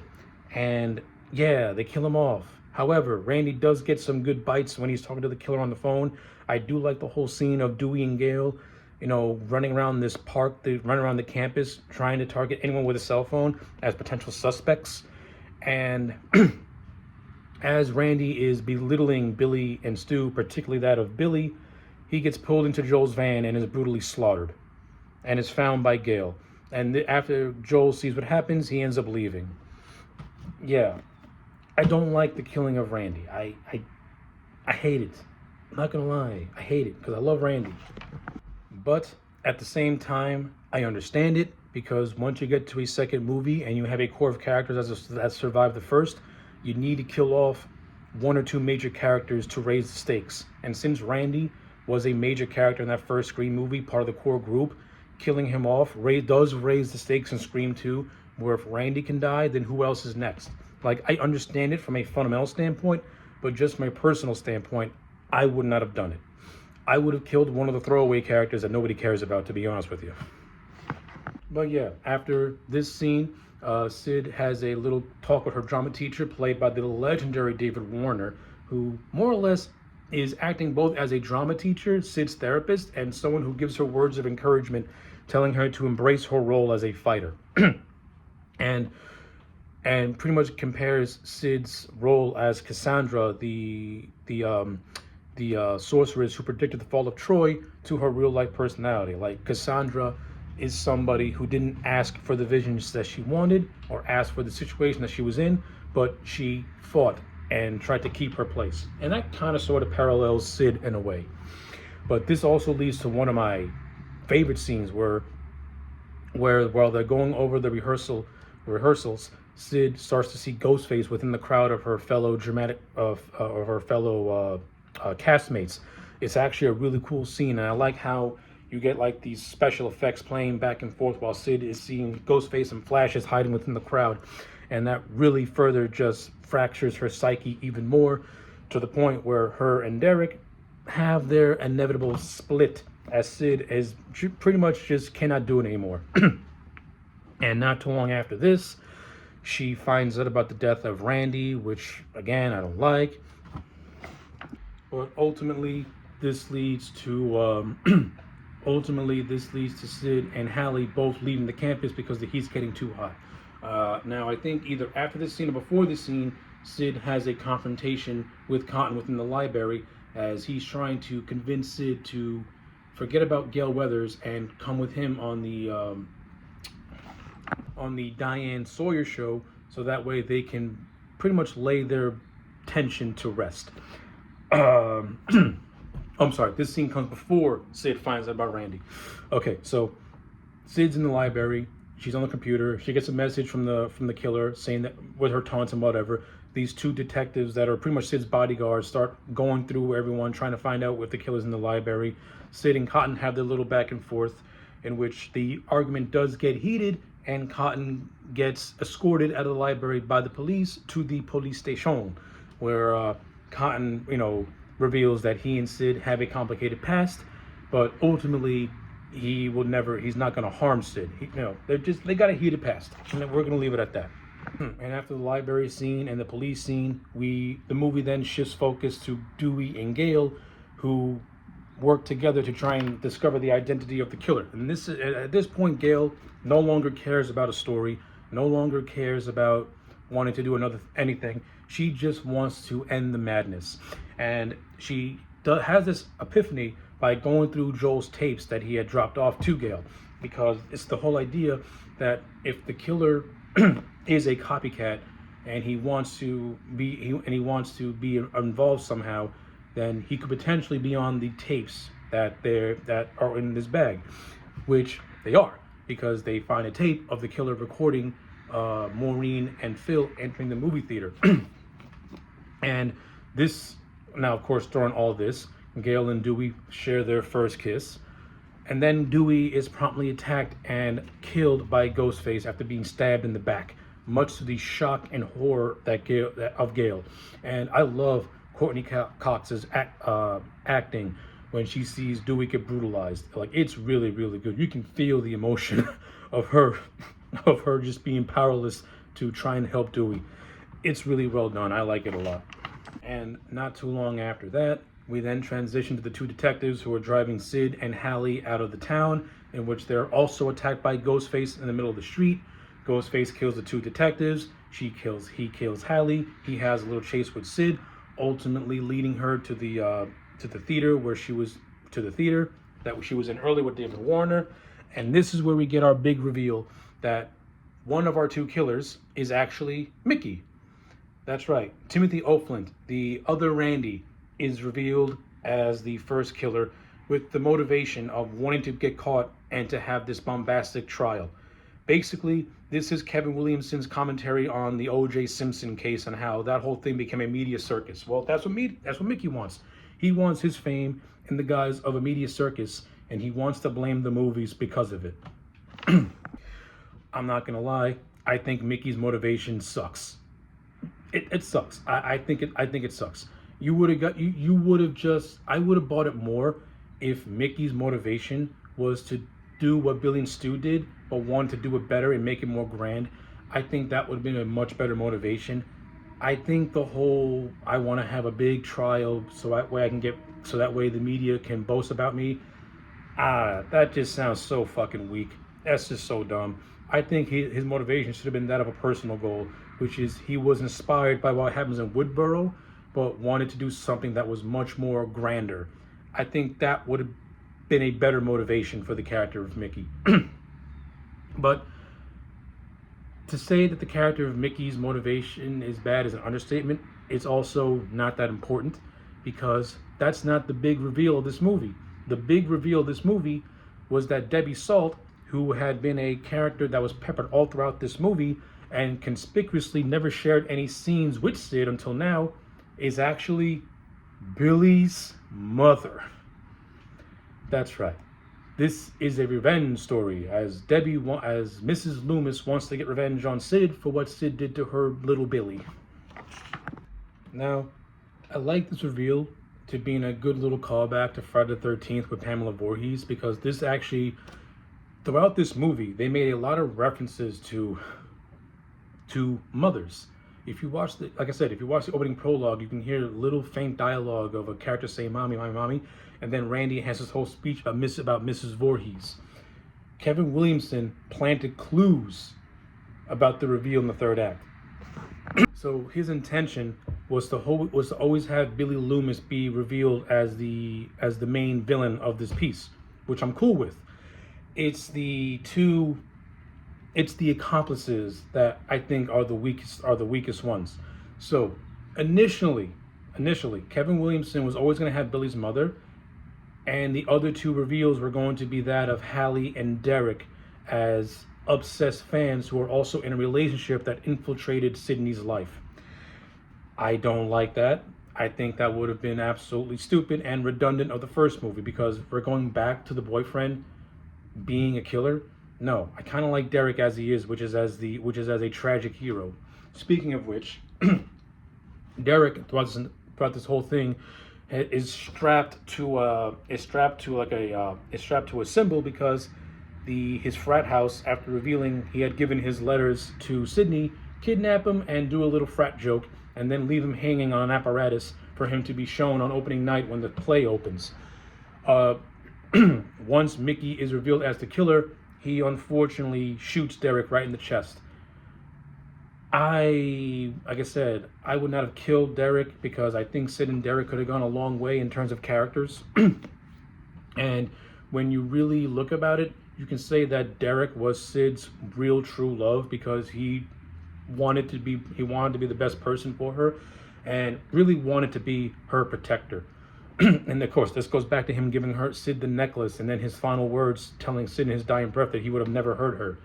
Like, I like the idea of Derek being the all-American good guy. I understand his death is used for motivation for Sid, but again, I think it would have been interesting to keep him alive, so that way he and Sid could have more expansion in later movies. I understand it, I get it. Doesn't mean I have to like it. So, ultimately, I don't really hate what the finished film did with the character. I just would have maybe not have him get killed off. I at least would have or if you're gonna kill him off, I would have had him die trying, and not have him be dead strapped to an apparatus where he's defenseless. That part I think sucked. And like I said, I do not like the original idea, which was meant to be Hallie and Derek being co-killers who are under the guidance of Mrs. Loomis. I think that would have been too. I think to me that would have sucked. I mean, yeah, it would have given Hallie more motivation to be Sid's friend, and it would have revealed Derek that he's not this nice guy at all. That he's really just another Billy. But again, to me, that would have been way too redundant.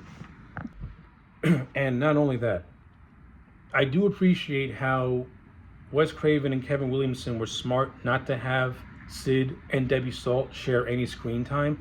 It's very convenient that did not happen, because then Sid would have revealed the ending right away. However, I have a flaw. There are moments where Dewey and Debbie Salt are around one another. Now, Dewey has never really been written to be the world's most sharpest light bulb. Like, he's not meant to be stupid, but he's not meant to be quick on the wit or quick on the catch. However, with that being said, I find it very odd that he wouldn't recognize Billy's mother. It's ridiculous how the second Debbie Salt, who was holding Gail at gunpoint, made her entrance to the theater, that Sid knew exactly who she was within the blink of a second, and how Dewey could not put two and two together. You would think, since they all live in Woodsboro, Dewey has seen Mrs. Loomis more than enough times to recognize her the way Sid has. I find that to be very, very far-fetched. But ultimately, Sid and Mrs. Loomis, they have an okay fight scene. It's not as good or as cool as the stuff with Billy and Stu, but it's fine for what it is. I do like the whole setting taking place in the movie theater. I like how Sid is using her wits to use the theater to her advantage to throw off Mrs. Loomis. So that was pretty cool. And I do like how Cotton plays a big role in the in the climax of this movie.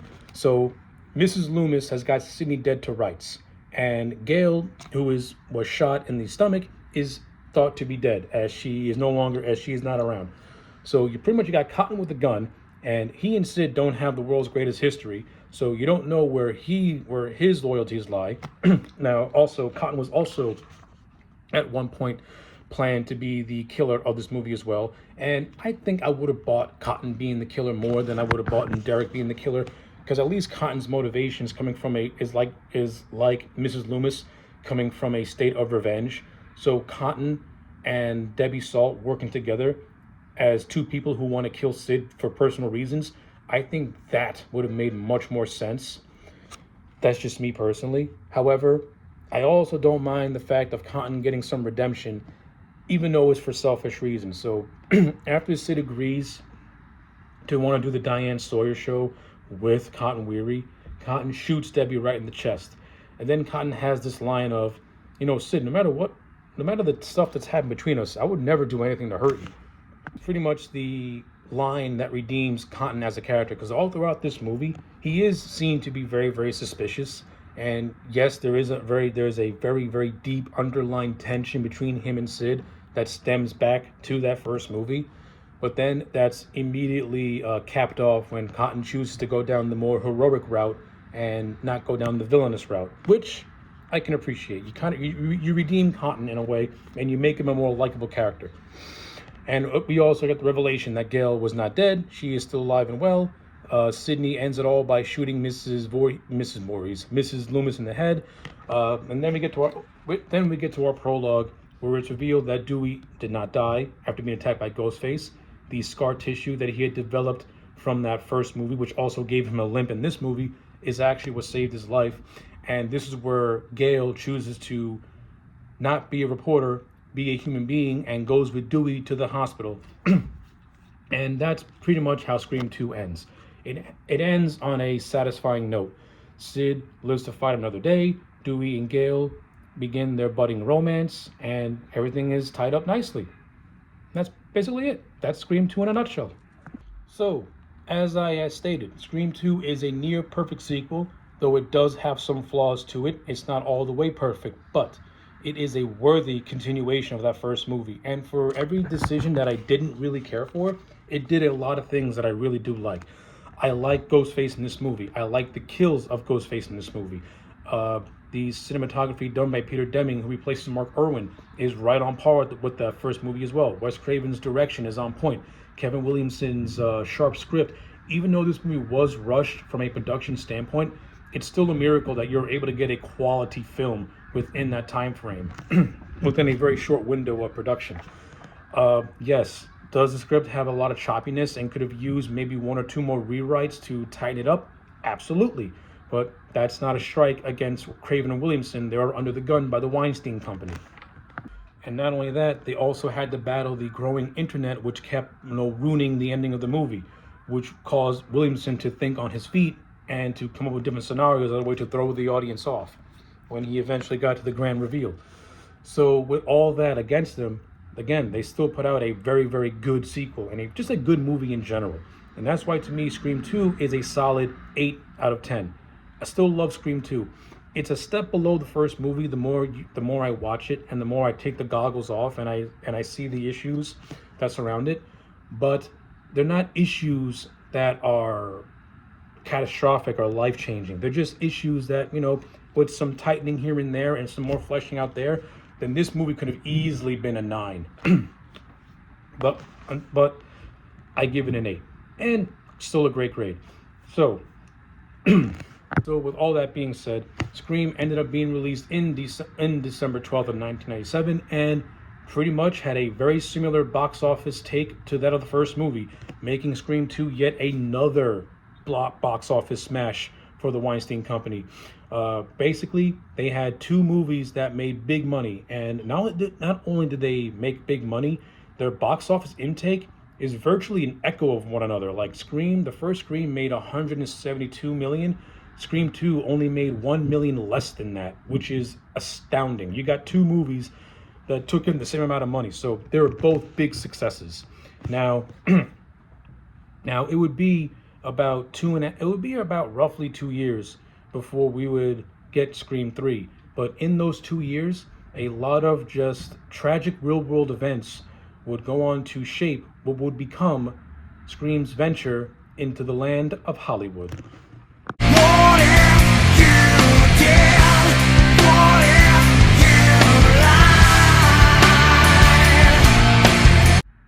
Okay, so I'm going to do my absolute best to go over the production of Scream 3 as quickly as possible, because in the 2 years between Screams 2 and 3, a lot took place. So, not too long after the success of Scream 2, Kevin Williamson officially cemented himself as the It Man in Hollywood. This, of course, led to him creating Dawson's Creek. He also would play a vital role in helping Jamie Lee Curtis get Halloween H2O off the ground. And in addition to that, he was also currently prepping his directorial debut with Teaching Mrs. Tingle, which was a script that has been in development hell for years, since before Scream, and it wasn't until the success of both movies where he was finally able to get clout to get it made. So to say in 1998 going into 1999 that Kevin Williamson was a busy man is an understatement. This guy's plate was full. So, of course, he wasn't gonna be able to fully contribute to the writing of Scream 3. However, as I mentioned earlier, he did pen outlines for sequels because he always intended this to be a 3-film arc. So in Kevin Williamson's original outline and his original idea, if he was able to write a full-fledged screenplay, the film was going to take place in Woodsboro once again, and it was going to follow a cult of ghost faces that would be stalking Sydney. And the big revelation was that all these killings were going to be part of an elaborate prank that was being orchestrated by Stu, who had miraculously survived the events of Scream 1, and he would be pulling the strings from his prison cell. So basically, Stu was going to manipulate a bunch of high school kids into being ghost faces and just doing a sick joke on Sid. It was going to be an homage to April Fool's Day. However, in the spring of 1999, one of the most horrific school shootings took place with the Columbine Massacre, in which Eric Harris and Daniel Kilbert would murder 13 students and one teacher before taking their own lives, immediately throwing the media into an absolute frenzy. When I tell you that the shit show surrounding the Columbine Massacre was ridiculously just heinous, it's an understatement. Like, this was a big, big deal, because prior to this, school shootings were a very, very rare occurrence. And they were never as, let's just say, globally covered as this was. And the media came down hard on everything. They came down hard on violent movies. They came down on violent video games. They came down on heavy metal music like Marilyn Manson. Yeah, to say that the Columbine massacre greatly affected the production of Scream 3 is an understatement, to the point where the Weinstein Company wanted to just erase what Kevin Williamson had already had planned, because it would have been too much of a parallel for what the original concept would have been to the Columbine massacre, especially since the initial idea involved high school students going on a killing spree.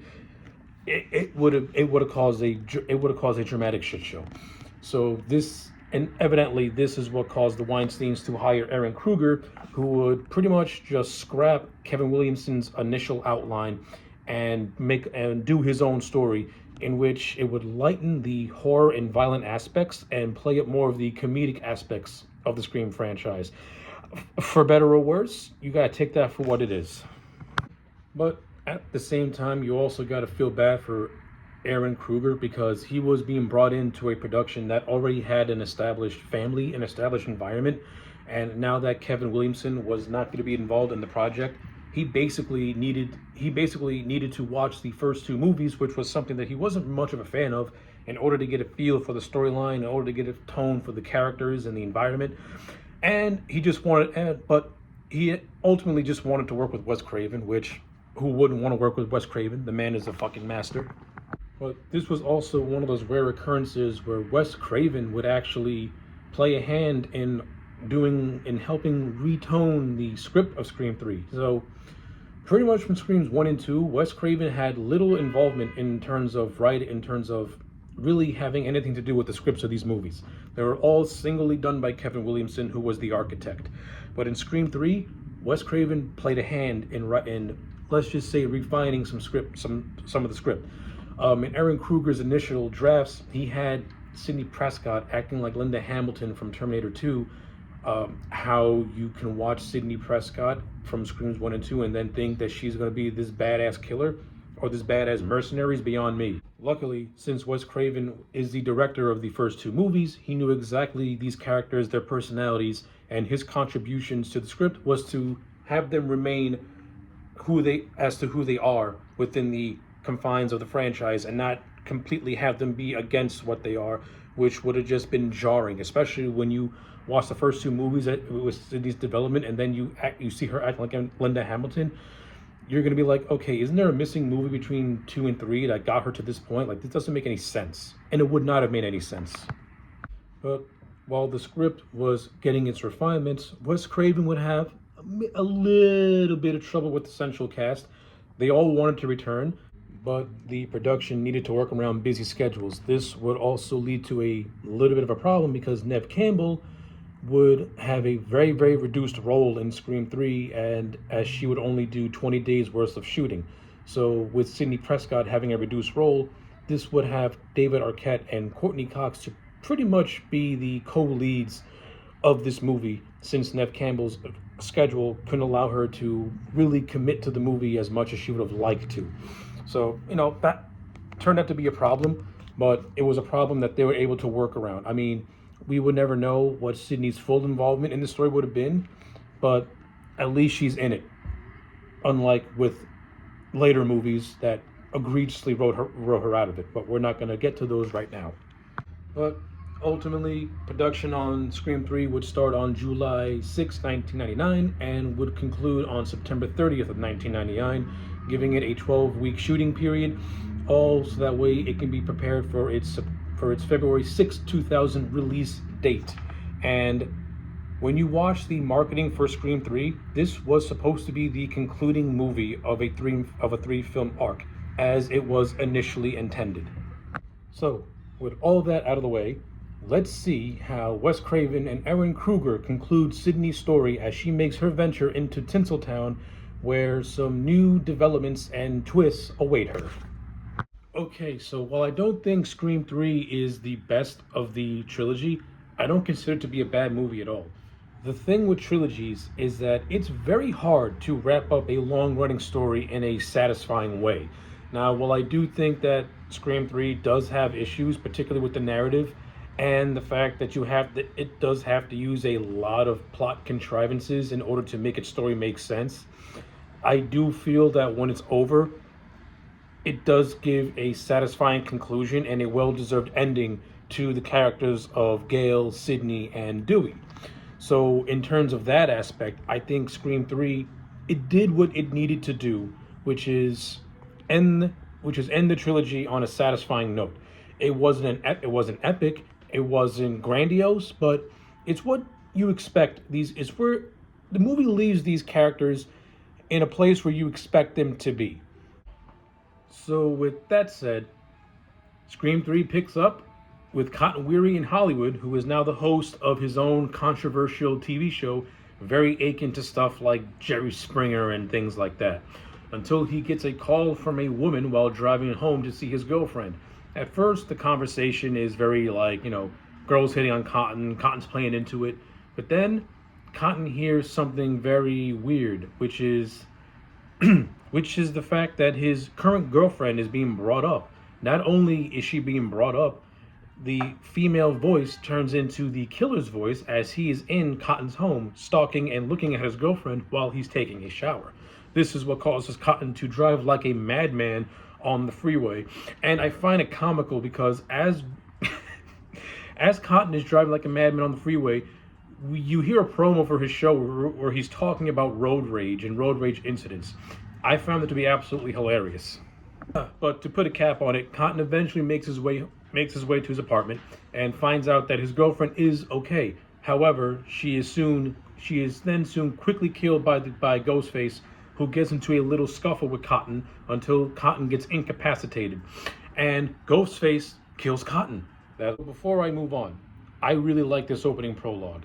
I enjoyed it. This goes back to the first movie, but to me, I think this one has a little bit more juice. While the first movie's opening prologue went more for shock value, this one was good from a story aspect. Meaning, Cotton had his redemption in Scream 2. So in Scream 3, we see him as somebody who's finding a lot of fame and a lot of success. However, the sins of his past have come back for him, and not only did those sins come back for him, they collected what was owed to them. And Cotton had to pay the ultimate price, which was his life. I love it. I think this was a great way to open up this movie. You take a major character who had decent development in that second movie, where we're not sure what his motivations were, whether he was a good guy or a bad guy. But the end of Scream 2 had Cotton going down a more heroic path where he chooses to help Cindy. And in this one, and at the beginning of this one, he's rewarded.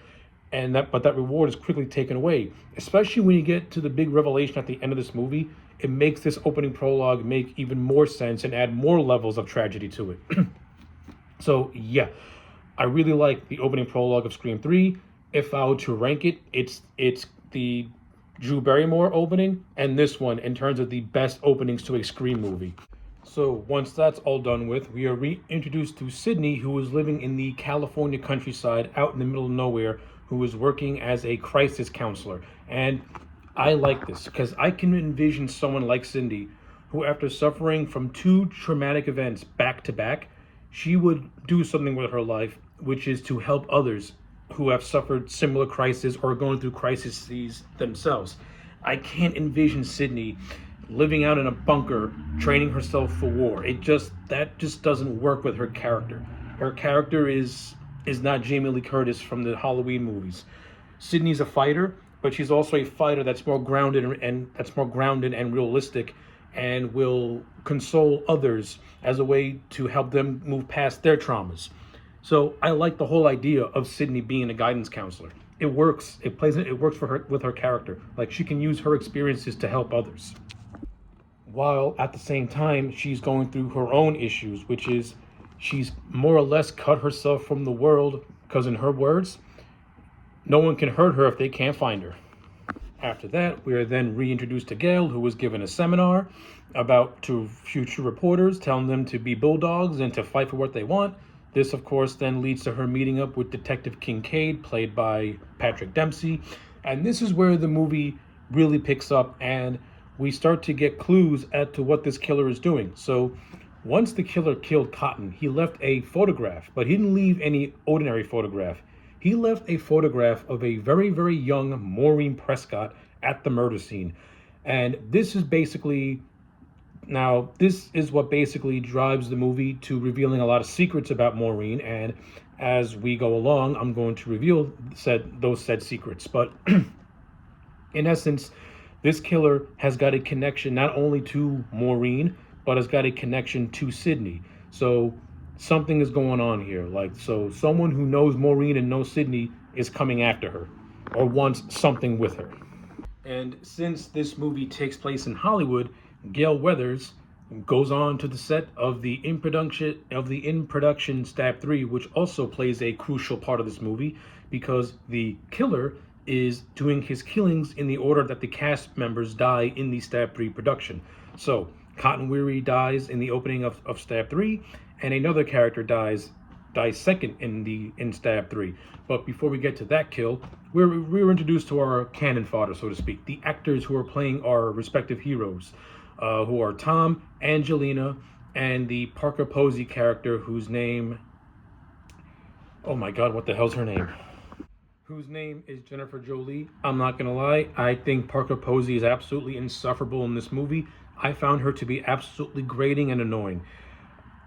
The movie tries to set up a triangle with her, Gale, and Dewey, but the entire time this triangle's happening, I'm thinking to myself, you did all this great character work with Dale and Dewey in Scream 2, and now you revert them back to status quo, and you're adding in this forced Jennifer character into the mix.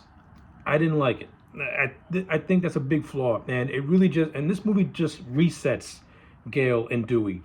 Like, okay, so they had a whole relationship in between Screams 2 and 3. It didn't really quite work out, so they took a break, especially when Dewey decided to go be a consultant, especially since Dewey wanted to leave New York and went back to Woodsboro, and now he's a consultant on the Stab movie because he went through the real thing. And now the movie is kind of sort of teasing the fact that the character that he and Jennifer, while they're not in a relationship, but there could be a potential romance between the two. I don't know. I don't like it. It's forced, and not only that, the movie set it up, and it didn't really do anything with it. To be honest with you, yeah, it created like a little bit of tension between Gale and Jennifer, between Gale and Jennifer, but that's about it. It didn't really mean much because Dewey, the second Gale comes back into his life, is immediately all over her. So yeah, I don't understand why the movie felt the need to reset these two after getting some good work done in the second movie. That's another big strike for me. And not only that, I don't really care for the new characters that are introduced, with the exception of Dion Richmond's character of Tyson, who I think has some good comedic bits here and there. I don't really care for the rest. I don't really care for the character of Tom. The character of Angelina is supposed to be this unknown actress who was given a big role in this movie. When I get to the third act and talk about what the original idea was supposed to be in terms of killer reveals, it kind of makes you wonder, oh, okay, so there was more to this character and we just didn't do anything with that. But I'll talk about that when I talk about that. And then you have Jenny McCarthy, who has a role in this movie where she plays a character of Sarah, who ends up being the second victim after she goes to the production office to have a meeting with the director, Roman Bridger, played by Scott Foley, and she ends up getting attacked and killed by Ghostface in a very just unentertaining chase scene. I'm not gonna lie. And again, I also found Jenny McCarthy's character to be kind of sort of annoying. I thought her attitude was, it's going for something funny, but I wasn't really laughing. That's just me. I'm not laughing. I mean, the good stuff really comes from the OG cast members and maybe one or two new characters. But aside from that, a lot of the new characters so far, I'm just not feeling it.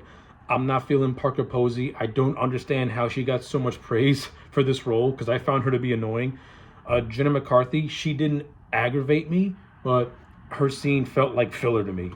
Like, I would have preferred that the character of Tyson get more screen time because he was actually funny. And I got some chuckles out of Dion Richmond, especially when he's doing a little bit of rant about how black actors can't get work, and he makes references to to Usher doing Pinter on Broadway and LL Cool J doing Shakespeare in the Park. Like, those two jokes got a chuckle out of me. Like, Deion Richmond, to me, needed more screen time as Tyson because he was actually really funny. And the character of Tom Prince, who's playing Dewey in the Stab 3 movie, he leaves no impression whatsoever. But with that stuff out of the way, we then get a scene between Sid and her father that I actually really, really like. And it's actually a very nice and tender moment between these two. So Neil Prescott, he makes his return in this movie, and he has a little heart-to-heart with his daughter, where she asks the questions of pretty much about her mom and why she did the things she does, and if people really knew the kind of person she really was. Unfortunately, Neil, he didn't really have any answers to give her, except the fact that, her mom was her mom. She had her secrets. But you can also tell that while Neil is talking about his wife, there is still a love there. Like, you can tell that Maureen and Neil, they did have a genuine love between one another. But because of what happened to Maureen, for what we learned about her backstory, it just made her a completely different person. It's one of those. It's one of those. It's like a complex marriage and a complex family dynamic. But ultimately, this scene Neil just wants Sid to come out of hiding, come back home, and not be sheltered, and to face whatever it is she has to, and to face whatever demons she has to face. It's a nice little scene between the two.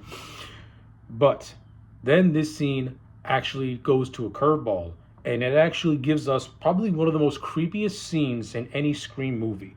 So the Scream movies are not known for having creepy scenes in them, but this scene was creepy. And when I first saw this movie when I was 10 years old, it kind of made me unsettled in a way. Like, I don't remember being scared by it, but it was unsettling. So Sid has a dream of her ghost mom coming to her and more or less just taunting her, calling her a disease, and pretty much saying that her death is on Sid's hands. And then it quickly transitions to Ghostface busting through the window, and then Sid wakes up. This is how you do a hallucinogenic dream sequence the right way, where it's playing on Sid's guilt, it's playing on her PTSD, and it plays on her PTSD. It doesn't do what later movies tried to do. It does it better than what those movies tried to do. And that's because Wes Craven went about it in a much more grounded way and in a much more simplistic way. It focuses on Sid's psyche. It focuses on the trauma that she's experienced and the guilt that she's living with. That, to me, is what made this nightmare dream sequence work.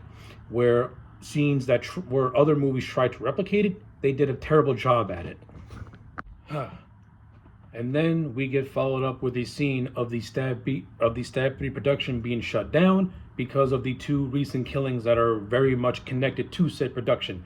This scene, we get a cameo from the legendary Roger Corman. We get an appearance by Lance Henriksen, who plays a character called John Milton. And these two executives basically tell Roman Bridger that his production is being shut down. But what I like about this scene is how Roman is going on his rant. He's actually becoming a stand-in for Wes Craven. So in real life, Wes Craven wanted to make non-genre movies, but in order for him to make non-genre movies, he had to give the Weinstein Company the two Scream movies. And Roman does this little rant about how the studio wants him, how he wants to do a real movie, a real romantic movie, but to do that, he needs to provide a horror movie for the studio, which he has no problem doing. But now that this has been shut down, his dreams of becoming a legitimate director have now been crushed by the Hollywood system due to them not wanting any more negative press that they're already getting. Now, at the same time, Roman has now become a prime suspect since he's being investigated for the murder of not only Cotton, but now of the Jenna McCarthy character of Sarah, since Sarah was supposed to be in a meeting with him. And this leads to one of my favorite lines by John Paez. This leads to one of my two favorite lines that John Paez says. So the first favorite line I have is when John Milton makes a comment about Cotton's death, and Paez responds with, "He was making a movie called Stab. He was stabbed." And in this scene, he makes a reference to Roman saying, "Listen, this is the part where you come with us," in reference to him being under arrest. Like, John Paez, like Deion Richmond, has a lot of underrated deliveries in this movie that are absolutely funny, and he has such a dry humor to him. It makes those one-liners work. But not too long after this scene, we then go back to Sydney, who is doing her crisis counseling work, and then she gets a phone call. But this phone call is from a very, very familiar voice, a very unsettling voice. It's the voice of her mom, who is telling Sid to turn on the news, and Sid turns on said news and learns about the two recent killings that have been going on, which are the death of Cotton, which being the biggest one. And what I like about this is that the killer uses a voice changer in this movie, which gives him the ability through the use of AI to change his voice to sound like any other character. Scream 3 was on the cutting edge of like some stuff that we now have now have with AI and being able to digitally recreate human beings and other people's voices. Scream 3 was, you can say Scream 3 was on like the cutting edge of that sort of thing and applying it to its movies in terms of how it's used.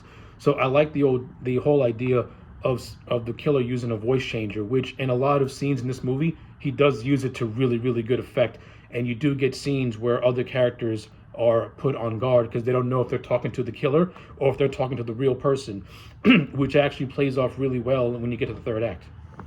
After that, we're then transported to Angelina's house, to Jennifer Jolie's house, in which the remaining stab cast are taking refuge, so to speak. But they're having a kind of sort of rap party, but really it's a misery party because they're out of work and they're just tearing up the stab. The character of Tom Prince is tearing up the stab script in frustration.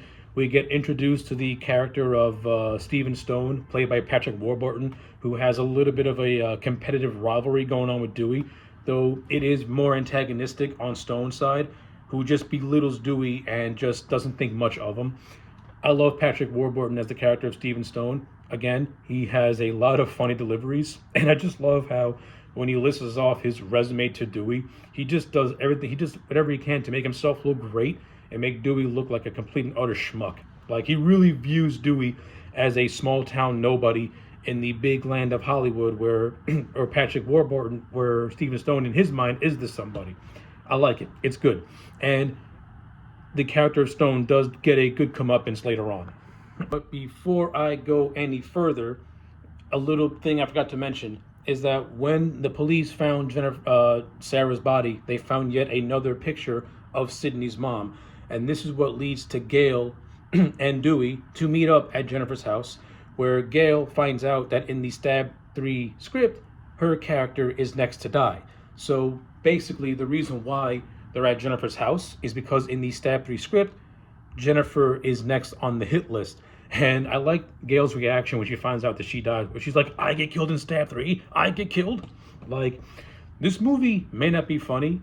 This movie may not be scary, with the exception of Courtney Cox's bangs, which are horrendous.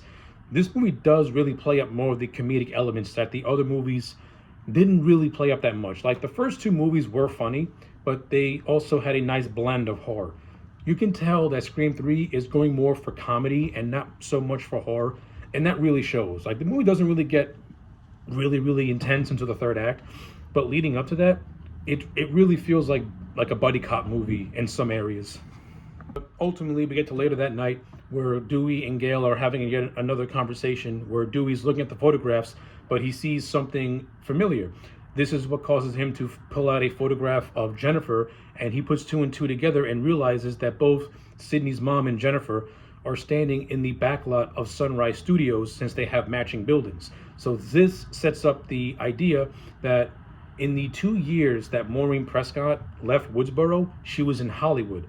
Now they're trying to find out what she was doing in Hollywood. But before we get more of that, the killer has now infiltrated the area where our characters now stand, as he has cut the power lines, and he is sending our cast of victims the new script. Ultimately, it leads to the house getting blown up and Tom being blown to smithereens. But before that happens, the character of Stone gets killed while he's snooping around Dewey's trailer, and then the killer, disguised as Dewey, calls him. They have a little conversation. Stone belittles Dewey and makes a disparaging remark about how his little sister got butchered, which leads to the killer killing Stone by stabbing him in the back. So yeah, that's what I mean about how Stone gets his comeuppance. You know, you do stupid things, you win stupid prizes. That's as all things are. And then the house explodes. Our characters start rolling down the hill. Parker Posey tries to be funny, and I'm not laughing.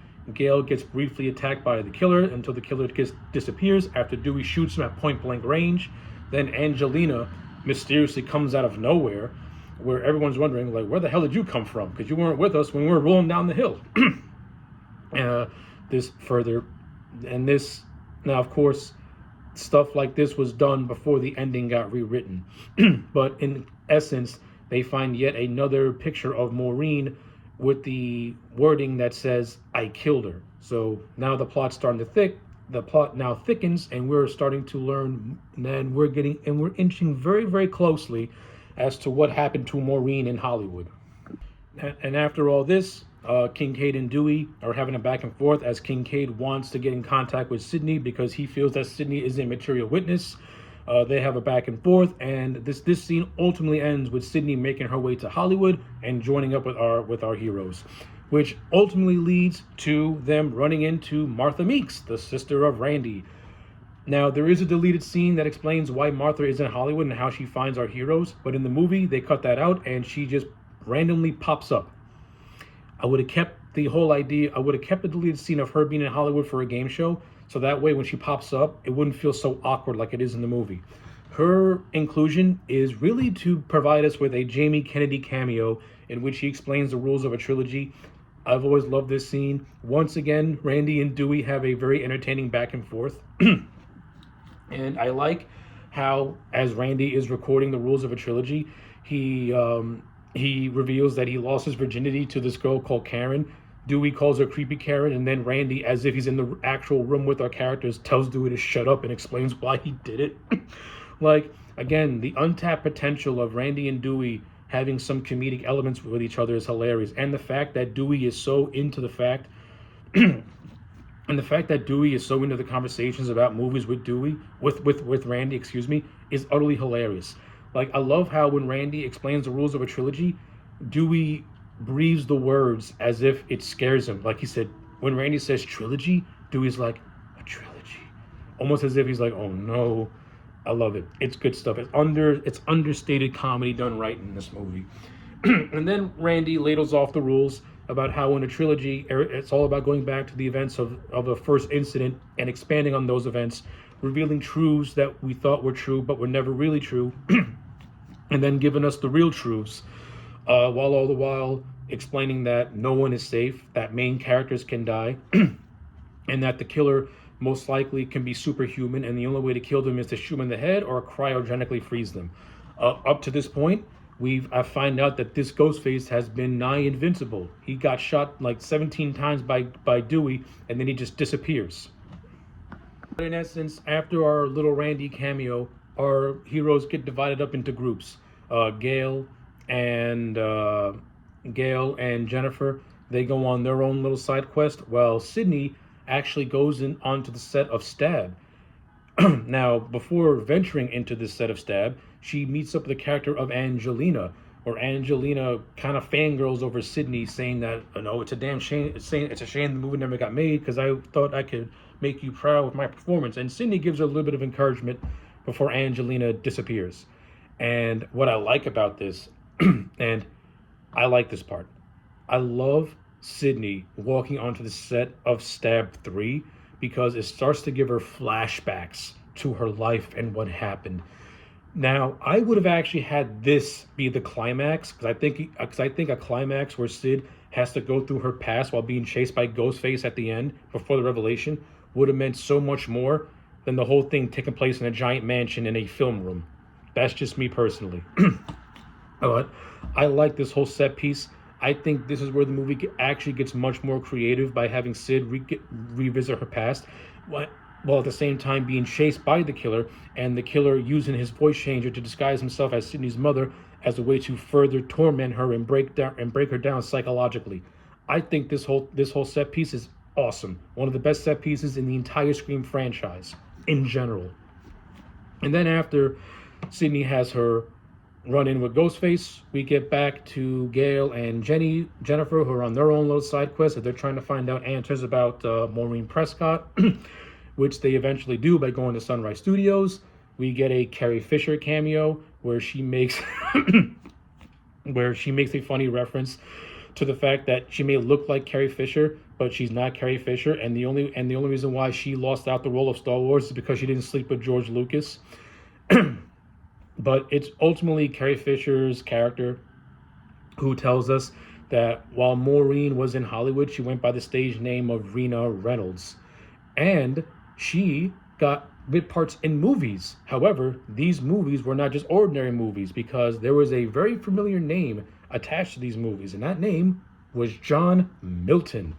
And this is what leads to a scene that, let's just say in the modern day, when you put it into context, yeah, it says a lot about the state of Hollywood, the state of Hollywood executives, and just how scummy and slimy these people really are.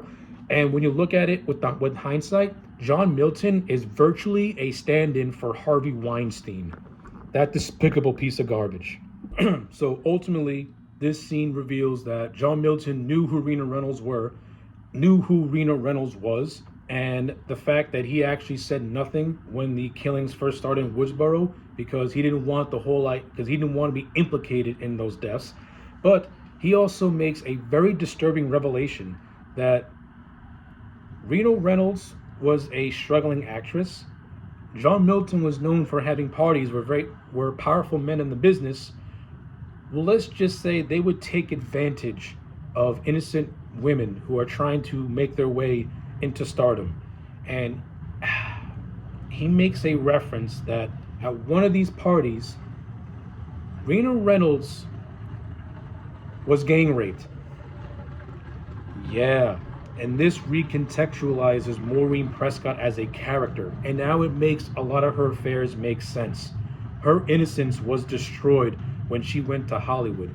It's not the fact that she's a bad person, it's the fact that her experiences made her do bad things. So after this revelation, we get to the third act, which takes place at John Milton's mansion, which is celebrating Roman's party. Everyone at this mansion are Angelina, Dewey, Gail, Jennifer, and Angelina, along with Tyson, and they're all just exploring the house. And then Ghostface makes his way, and he goes on his killing spree. He kills Tyson. He kills Angelina. He kills Roman after Gail discovers him in a casket down in the basement. He then chases Gail, and he chases Dewey. This leads to a scene where Gail and the killer fall down into said basement, where the killer gets knocked out, and then Gail calls Dewey, pleading with him to save her. But because Gail and Dewey had discovered that the killer is using a voice changer, Dewey is apprehensive and is not sure that it's the actual Gail. It's soon revealed that it is the actual Gail. And this is what leads to a moment where I actually thought they were going to kill Dewey. So Dewey's gun kind of gets locked on him because they ain't shooting any bullets. So the killer boomerangs a knife, and this scene's actually in the trailer, and it kind of left you guessing as to, oh my god, did they actually kill Dewey? But no, it's actually the butt of the knife that hits Dewey in the head, and he goes tumbling down the stairs, getting knocked out. So now the killer has taken Gail and Dewey hostage, and then calls Sydney, who is taking refuge at the police station. Now, while all this is going on, we get some scenes of Kincaid and Sid having their conversations back and forth, and the movie is kind of sort of setting up a potential romance or mutual liking between the two, but never really crosses that line. Like, it teeters on it, but never goes there. But you can tell that there's a mutual attraction between the two. But ultimately, the killer calls Sid, who was at the police station, and then she makes her way to the mansion where she finds Gail and Dewey bound up. The killer then Ghostface then targets Sid until they end up going to a film room, and this is where we get our big revelation as to who the killer is. So, this entire movie has been building up to this point. All the messages, all the taunting of trying to get Sid out of hiding by using her mom to lure her out. Well, now it's led to this. What is the big revelation? What is the motivation of this killer? We find out that the killer is actually Roman Bridger. But there's more to it. we also find out that Roman is the illegitimate brother of Sydney. Yes, Roman is the illegitimate child of Maureen Prescott, as he was born out of that fateful night where Maureen did not make it out of this mansion unscathed in terms of emotionally. Roman was born out of a gang rape. And not only that, this movie reveals that the entire trilogy was all done because of Roman. So, as Roman puts in this movie, he had tracked down Maureen to Woodsboro with the intent of wanting to find his mom. After Maureen rejected Roman, saying that he was Rena's child and Rena is dead, he of course got very pissy about it and used Billy to exact his payback in a way. So in essence, Roman always wanted to be a director, and in his words, that's what he did. He directed Billy to pretty much kill Maureen, and he did this by using film footage of Maureen having affairs with Cotton and having affairs with Billy's dad. And of course, when Roman showed Billy what his dad was doing with Maureen Prescott, he absolutely flipped his lid. So in essence, Roman has been the puppet master the entire time. He was the one who orchestrated the Woodsboro murders and everything else that came out afterwards. Like, Roman is the unseen main antagonist up to this point. In addition to being Sid's brother, which, I can accept it, but what I can't accept is how Roman was able to do this all by himself. Scream 3 is the first Scream movie, and thus far the only Scream movie to have one Ghostface. Now, remember how he said that this movie was supposed to have Angelina as the other Ghostface? Because that was the original idea.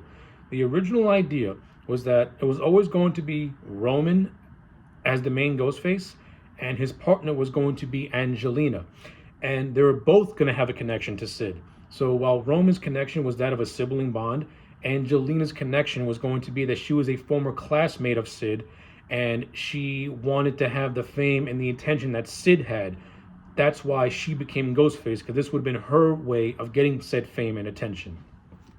But then, for something or other, that whole thing was written out of the movie, and Angelina's death ended up coming across as very awkward looking, because the way she gets killed and the way she gets dragged off screen, it looks staged. Like, it looks like her and Roman were staging this whole thing.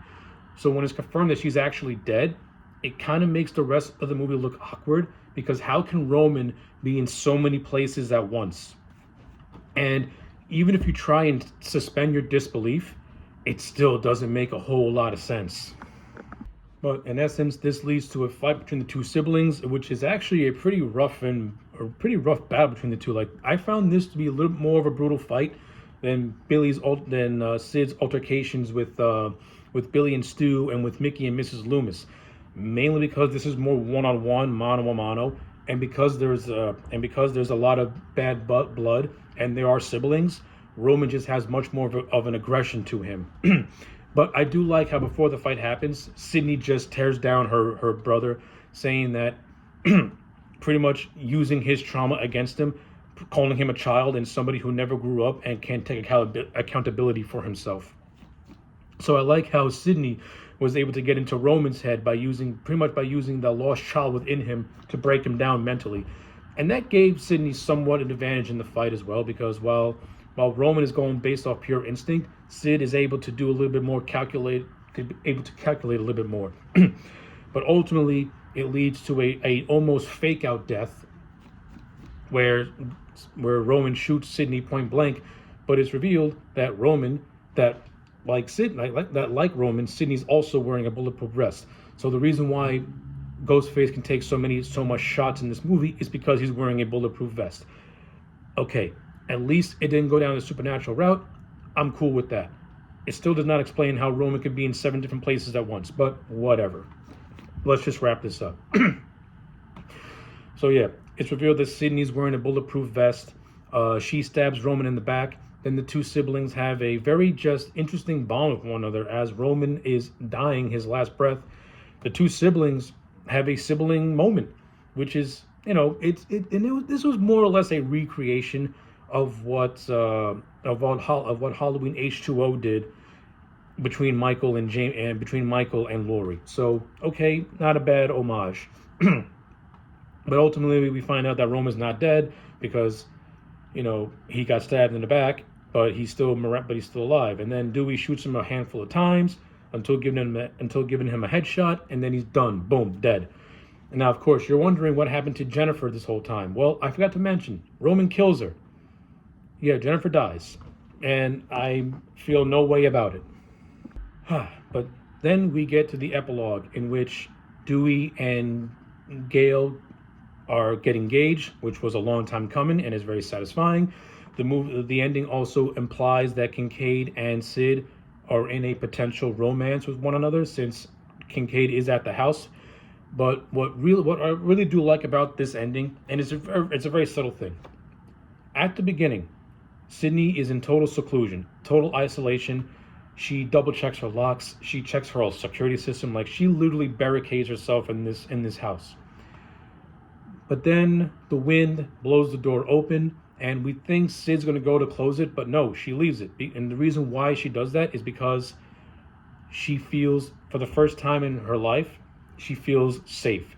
And that's how the movie ends. It ends with our characters having the sense of peace and the sense that they are now safe and nothing's ever going to harm them again. That's where I feel this movie, to me, has a satisfying conclusion, because our characters get to find some happiness. Gale and Dewey get to have their happiness, and Sid gets to have her happiness by living her life no longer in fear. So yeah, that's basically Scream 3 in a nutshell. Overall, as I said, I don't think this is the strongest of the trilogy, but it is a satisfying movie. It does double down a lot on the comedy, but at the same time, it does have a lot of good aspects to them. It does have good cinematography by Peter Deming, which is not really saying much because all the Scream movies got great cinematography. Wes Craven, even though this movie was not overly violent like the other ones were, he did find some creative ways to have Ghostface do some kills.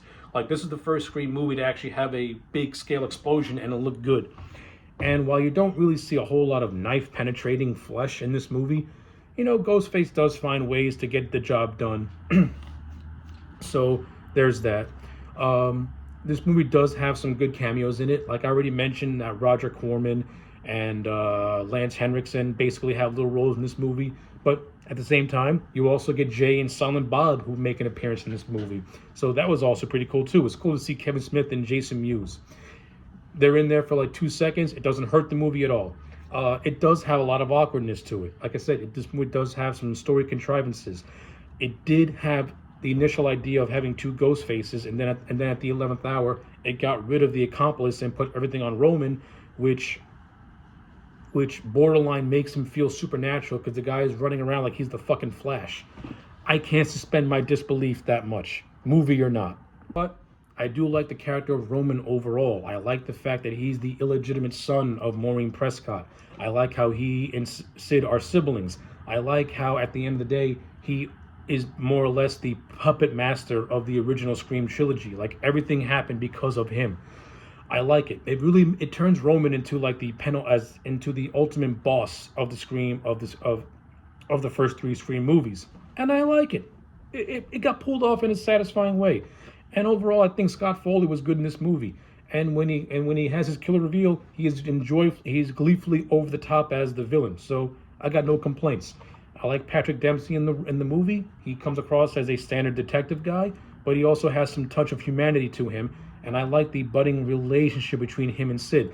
I also like the fact that Sid still wears the necklace that Derek gave her in Scream 2, further cementing the fact that in Sid's mind, Derek really was her true love. With all that being said, I'm going to give Scream 3 a solid 6.5 out of 6. It is a satisfying conclusion to what should have been really a trilogy of movies. It ended on a high note. It was very clunky trying to get to that ending, but when you got to that ending, I was satisfied. I would have done things much more differently, but that's just hindsight. Overall, the movie is fine for what it is. It's still a quality movie, and in a franchise that has a mostly consistent that has been mostly consistent with quality movies, you can't ask for much more than that. But with all that being said, on February 4th, 2000, Scream would be released to the world and would gross a whopping $106 million against a $40 million budget, once again proving that there was still life left in the Scream franchise. Now, the box office returns were much lower when compared to the first two movies, but the movie still was able to turn in a profit. And it concluded it concluded the trilogy, like I said, for the 110th time on a satisfying note. But it would be 11 years later, in the year 2011, where we would get the return to Woodsboro with a fourth installment. And from 2000 to 2011, the Scream franchise was just that. It was a trilogy. However, when it comes to horror movies and when it comes to franchises, eventually ideas pop up and stories continue. And it would be in 2011 where we would get a fourth installment that would take us back to Woodsboro while also introducing us to brand new faces.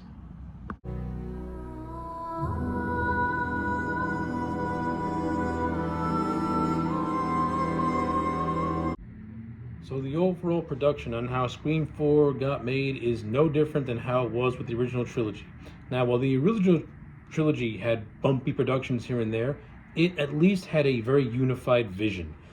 When it comes to Scream 4, it started off as a unified vision, and then it quickly fell apart because those wonderful brothers known as the Weinsteins just can't let nothing be.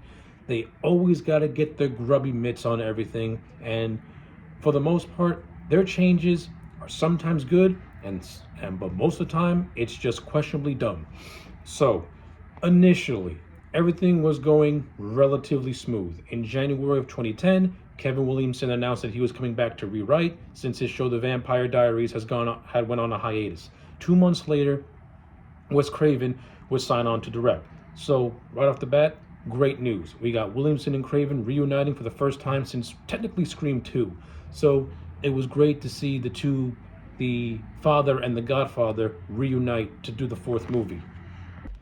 In addition to that, we also get the return of Neve Campbell, David Arquette, and Courtney Cox, the core three, the three that matter. They're back in the saddle. That's great too. You have new additions like Hayden Panettiere, Rory Culkin, Marley Shelton, who plays a deputy alongside Dewey in the film, which is also pretty cool because now Dewey's going to be the sheriff. I love it. You also have Jill Roberts, who's making her debut as Sydney's cousin. So you're getting a very, very solid cast, a very, very good, solid supporting cast to play along with our three main leads. Everything's going great. Kevin Williamson had developed a very intriguing and had developed a very good story for the movie that Wes Craven was fully on board of. So the whole thing was that between Screams 3 and 4, there were no Ghostface killings that had taken place. However, there were many, many movies made to the franchise within a franchise known as Stab.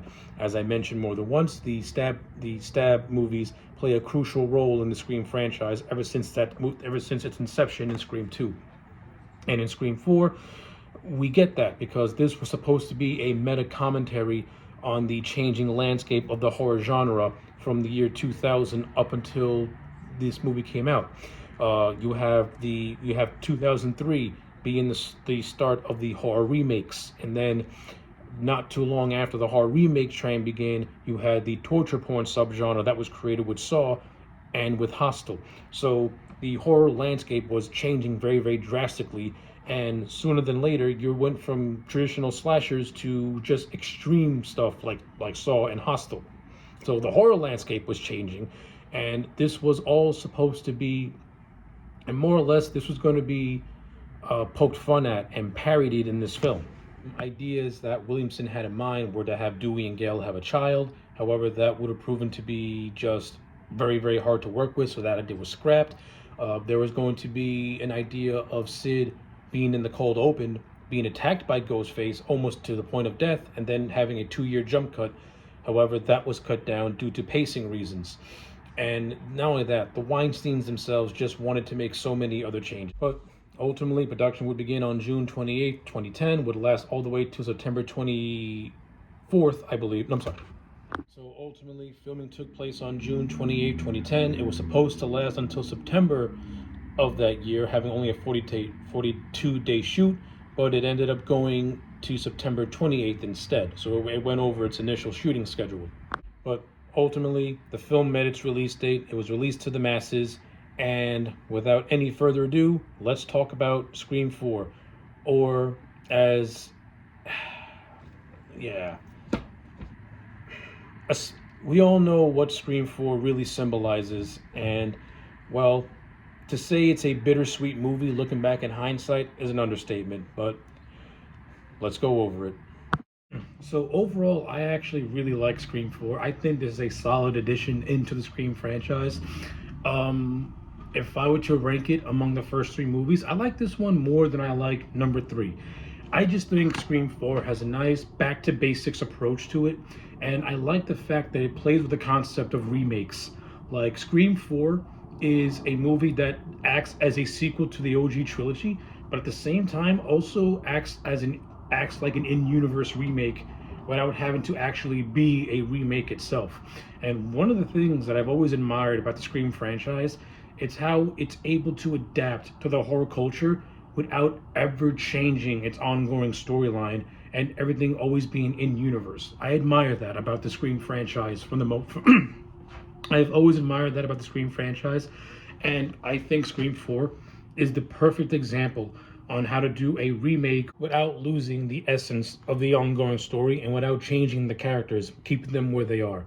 So with all that being said, Scream 4 starts off with, I think, one of the most clever cold opens. Now, what I like about this cold open is that they're fake outs.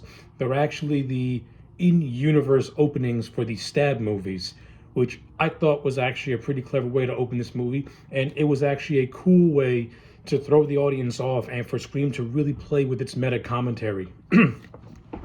So I thought that Kevin Williamson, I don't know whose idea this was. It was probably Kevin Williamson. If it was, then it was an ingenious move in my opinion. Now I gotta say, I think of the cold opens, I like the second one because it has Kristen Bell and Anna Paquin, and I just think those two just played really well off one another as these two bickering fans. And I love how the twist about how they're bickering about movies, and Kristen Bell stabs Anna Paquin in the stomach, pretty much saying, "Stop talking and watch the fucking movie." I thought that was actually pretty funny. And of course, after that cold open, we get the actual cold open, which takes place in Woodsboro 2011, where these two girls are stalked and eventually killed by Ghostface. And this is a new Ghostface that's actually very, very brutal. This is a Ghostface that is recreating the Woodsboro murders that took place 15 years earlier, therefore creating a real-life remake. And instantly love this idea. Like, I think it's really just creative and ingenious to have the Ghostface killers want to do a real life remake on the 15th-year anniversary of the actual Woodsboro murders. And they timed this to the point where Sid, who is become an author kind of like Gail, is promoting her new book called Out of Darkness, which is like her autobiography in Sid's own words. And I like this because this also is a nice continuation of Sid being a guidance counselor and using her experiences to help others. And now she's doing it by actually really presenting it to the world. And I like this. Like, it shows that Sid has grown from being a survivor to being somebody who can also become a mentor, so to speak. I don't think the movie played with that aspect enough. It did a little bit with her and her cousin Jill, but I think you could have gotten more out of it. And as usual, Neve Campbell always brings her A game with the character of Sid, and I like how she plays Sid as somebody who is much more experienced and much more weathered. Like, you would expect Sid to be more world weary, and she is kind of sort of in this movie. So I like it. It's a nice progression of her character. Like, she's no longer a victim. She's now truly is the fighter that that she has grown to become. So you can't hate it. I love it. Great progression. And it further emphasizes why Sidney Prescott is one of the best final girls in horror movies in general. I like the direction they take Dewey and Gale. I love seeing them married. It's great to see. At this point, David Arquette and Courtney Cox were married in real life, so their on-screen chemistry is always fun to watch. Their bantering is always great. I like how Gale has settled down in Woodsboro, but being in Woodsboro has kind of given her like a stump. Like her creative juices are no longer flowing. Gale feels like she's becoming a shell of herself. And when these new killings start to happen, it kind of gives Gale a sense of invigoration. Like she has a sense of purpose again. I like it. I think that's actually a nice direction to take the character of Gale in without changing her character and without making her be this miserable person. Because you could have easily gone that route and made her insufferable. Yeah, so to me, Gale's overall story in Scream 4, I think it's actually one of her best stories because I like seeing her as feeling that she's a washed up reporter. And then once the murders happens, she slowly starts to get her juices again. And not only that, Courtney Cox has got some good little comebacks that are peppered all throughout this movie, especially with the character of Judy, played by Marley Shelton, that I'll get to momentarily. But before that, let me briefly go over Dewey. I like how they handle Dewey in this movie. I like how Dewey has become the sheriff of Woodsboro, and clearly when you watch the movie, it's a job that he takes very, very seriously. But that's just the character of Dewey in a nutshell. Like Dewey has always been that heart of gold guy who always wants to do the right thing. So of course he's going to take something like being the sheriff of Woodsboro very, very seriously. However, at the same time, he's not blind to the fact that, while he and Gale are not having marital problems, he can see that Gale feels trapped, not within the marriage, but just trapped in Woodsboro, in a place that doesn't really give her anything. And Dewey has got this great line when he's talking to Sydney, where he says that Gale lives in a small town, has a small town husband in a small town itself. This is one of the main reasons why I love Dewey. Like Dewey may be bumbling in some areas, but he's not incompetent. But he also understands the situations that he's in, and he always takes it very, very seriously. And David Arquette always played the character with earnesty, and it's no different in this movie. Now, I did have a fear that the movie was going to force a triangle with Deputy Hicks, Dewey, and Gale, but thankfully it did not go that way. And the character of Deputy Hicks ends up just being somebody who admires Dewey and looks up to Dewey, since Dewey's the sheriff and Judy's a deputy. Deputy will always admire the sheriff. They would always look up to them as a mentor. And I thought that Marley Shelton, who plays Deputy Hicks, is actually one of the better newcomers in this movie. I like her character. I like how she comes across as kind of fangirly towards Dewey, but like Dewey, she takes her job very, very seriously. You can almost say that Judy Hicks is a female version of Dewey in a way. And since this movie is going off the whole idea of being a remake, it makes sense in context. And like I said, I love the bantering between Judy and Gale in a lot of areas, because you can tell that I don't think Gale hates Judy per se, but she does feel a little bit suspicious that Judy may be moving in on her husband. But when that's proven to not be the case, you can also see a mutual respect form between the two. So I like it. It's a very understated relationship between Gale and Judy that I think provides one of the more comedic bits in this film without being too over the top. Plus, I like the whole joke where Gale tells Judy that her lemon squares taste like ass. That's such a Gale thing to say. But keeping up with the newcomers, let's talk about our teens who make up the new generation of Ghostface victims. We have Jill Roberts, played by Emma Roberts. I like Emma Roberts in the movie. I think she did a good job. I like the scenes that she shares with Sydney, and the fact that both Jill and Sydney are cousins. You kind of get a family dynamic between the two. I think that when you get to the overall end of the movie and we get the revelations we do get with Jill, it feels very redundant of Scream 3. And I say to myself, really, you're just redoing a plot point from the previous movie. Like, I would have did something maybe a little bit different than that. That's just me personally. But I overall thought that Emma Roberts was fine in the movie. She didn't give a breaking performance or a breakthrough performance, but I thought she was solid with the material that she was given. And like I said, I do think that Emma and Nev have some decent on-screen chemistry. And I like how the movie attempted to do a big sister, little sister dynamic between the two, especially since Sydney sees a lot of her young self in Jill. And you do get a lot of homages where Jill does act like a young Sydney in certain areas. So, yeah, I got nothing against it. I like it. But when I talk about the ending, then I'll get to why I don't really care for where the direction they took the character of Jill in general. Jill's also followed by her two friends, Kirby and Olivia. Olivia is a throwaway character. She doesn't add anything to the movie except be a body count, and she has one of the most gruesome deaths in this movie. But that's all I could say about Olivia. There's nothing really there. Now, when it comes to Kirby, played by Hayden Panettiere, like everyone else, Kirby is my dream girl. Like if Kirby was real, I would put a ring on that finger. I love Kirby. Kirby is the girl that you put into a machine and the machine gives you her. She has all the personality that I love. Someone who loves movies, someone who loves to do this and do that. Like Kirby is my girl. And Hayden Panettiere gives her such a charismatic presence to her that no matter what, to me, Kirby always comes across as so likable. And not only that, I think Hayden gives the best performance in this movie. And I kind of would have made Kirby the main character because I wanted to know more about her and I wanted to follow her more than I wanted to follow Jill. That's just me. Especially when you get to the end where the Ghostface killer starts to taunt Kirby and does a recreation of the stuff with Casey Becker.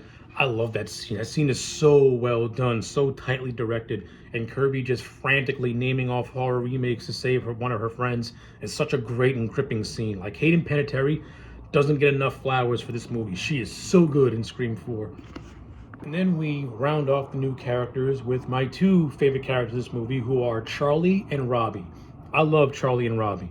These are basically two Randys. Not only that, this movie was also playing with the fact of streaming. Like this movie was made before streaming really became a thing that it is now. So you could say that Scream 4 predicted just how just how big stream would get and just how big stream would get overall, where people are constantly recording about their lives like every waking moment. And that's basically what the character of Robbie does. He basically is constantly streaming his life no matter what, and calls it about and actually gives it a name as it's connected to his school. And then you get the character of Charlie, who was basically Randy, who's played by Rory Culkin, and I thought that Rory Culkin was a lot of fun in this movie. And I like the actor who played Robbie as well. I think these two are very, very funny. They got some really cool scenes together. I love the scene where they give their speech to their film class about horror remakes and horror reboots. I thought that was a great scene, and it really is the mission statement behind this movie overall. Good stuff. And I also kind of like the reveal of Charlie being one of the Ghostface killers, because I can totally buy his motivations. But I will get to that momentarily. Oh, almost forgot to mention, you have the other two characters. You have the character of Trevor, who is the ex-boyfriend of Jill. He doesn't really add anything to the movie. The movie tries to do Trevor and Jill as the new Sydney and Billy, but it doesn't work because in Scream 1, Sydney legitimately loved Billy, but in this movie, Trevor cheated on Jill and since then been trying to win Jill back, but Jill's completely closed off to him. Like, this to me just seemed very, very forced. I wasn't into it whatsoever. Not only that, Trevor is really just used as a red herring as a potential ghost face. So he doesn't really add much to the movie. And then you have this other character played by Alison Brie, who is Sydney's publicist. Yeah, I like Alison Brie as an actress. I think she did well with the material that she was given, but her character to me is just so grating and annoying. And it's not even in an endearing way. It's in a I can't wait for Ghostface to kill you way, because you're just boring. You're just bothering me. Like, I think her character tries to go for like a dark comedy, but I barely got any laughs out of her. And it's not Alison Brie's fault. I just don't think the character of the publicist was well written. And when Ghostface kills her off, I cheered and not was scared. I wanted Ghostface to kill her. I think Wes Craven drew out Ghostface stalking her for as long as he did, because I think he knew deep down that the fans weren't going to like this character, and that they just couldn't wait to jump and cheer once she got offed by him or her. So yeah, that's really the only thing nice I could say about the publicist that she has a pretty cool death scene where Ghostface chases her in a parking garage and then throws her off a balcony after he stabs her in the abdomen. But speaking of the Ghostface kills, this movie has some of the most brutal Ghostface kills in the entire franchise. As I mentioned, you got the cold open where Ghostface kills the two girls in the house, which was really good. They were tame, but at the same time, you could tell this Ghostface would be much more ferocious because when you get to him killing the Olivia character, he absolutely brutalizes her. And what I mean brutalizes her, when Sydney goes to the room to try and save her, blood is splattered everywhere. Like Ghostface did a number on this poor girl. Like I said, you also got the publicist death, which is really cool. You had these two cops who were played by Anthony Anderson and Adam Brody. They had some pretty cool. They had pretty cool death scenes as well. Plus, I also like their bantering and how they go back and forth on cop tropes. And I love when Anthony Edwards gets stabbed in the head with a knife. He's staggering out of his car, his blood's pouring out of his face, and he has the award-winning line of "Fuck Bruce Willis." I thought that shit was fucking hilarious. I'm sorry, that was funny as hell. The Ghostface also kills Jill's mom, who is actually Sydney's aunt, who is the sister of Maureen. I like how we introduce Maureen's sister and we do absolutely nothing with her. She ends up being a throwaway character. I mean, I thought the movie was going to give her some development, but no, nothing. She just dies. So, whatever. No big loss, I guess. I also think this movie's got some pretty cool chase sequences. Like, I love the whole chase of Ghostface chasing Sydney all around the house, especially where Sydney has to go on the roof. I thought that was a very thrilling scene, very, very well done. I love the scene of Gale going to the Stabathon, which is taking place in a remote location, and then Ghostface is there, and we almost get a Gale death scene, but we don't. I thought that scene was actually pretty cool as well too. And I'm not gonna lie, when all's said and done, and we get the revelations that Jill and Charlie were the ghost faces the entire time, I like it to an extent, and then at the same time I don't really care for it. So Jill's whole reasoning for being a ghost face is that she's jealous of Sydney. She's jealous that Sydney got all the attention and she got nothing. She wants to be the star. She wants to be the center of attention. And in her mind, in order to do that, she has to take Sydney out of the picture. Those are Jill's motivations for being a ghost face. Charlie's motivation is more simple. He's somebody who's obsessed with stab movies and wanted to remake the Woodsboro murders because he's just sick in the head. More or less, Charlie wants to be better than Billy and Stu. And by thinking it's going to happen, Jill kills him because in Jill's mind, there's only one room for one survivor, and it's her. And during this whole thing, she kills her boyfriend Trevor, but that's no big loss. So after Jill allegedly kills Sid, Jill then beats herself up to make it look like she was brutally attacked by Ghostface.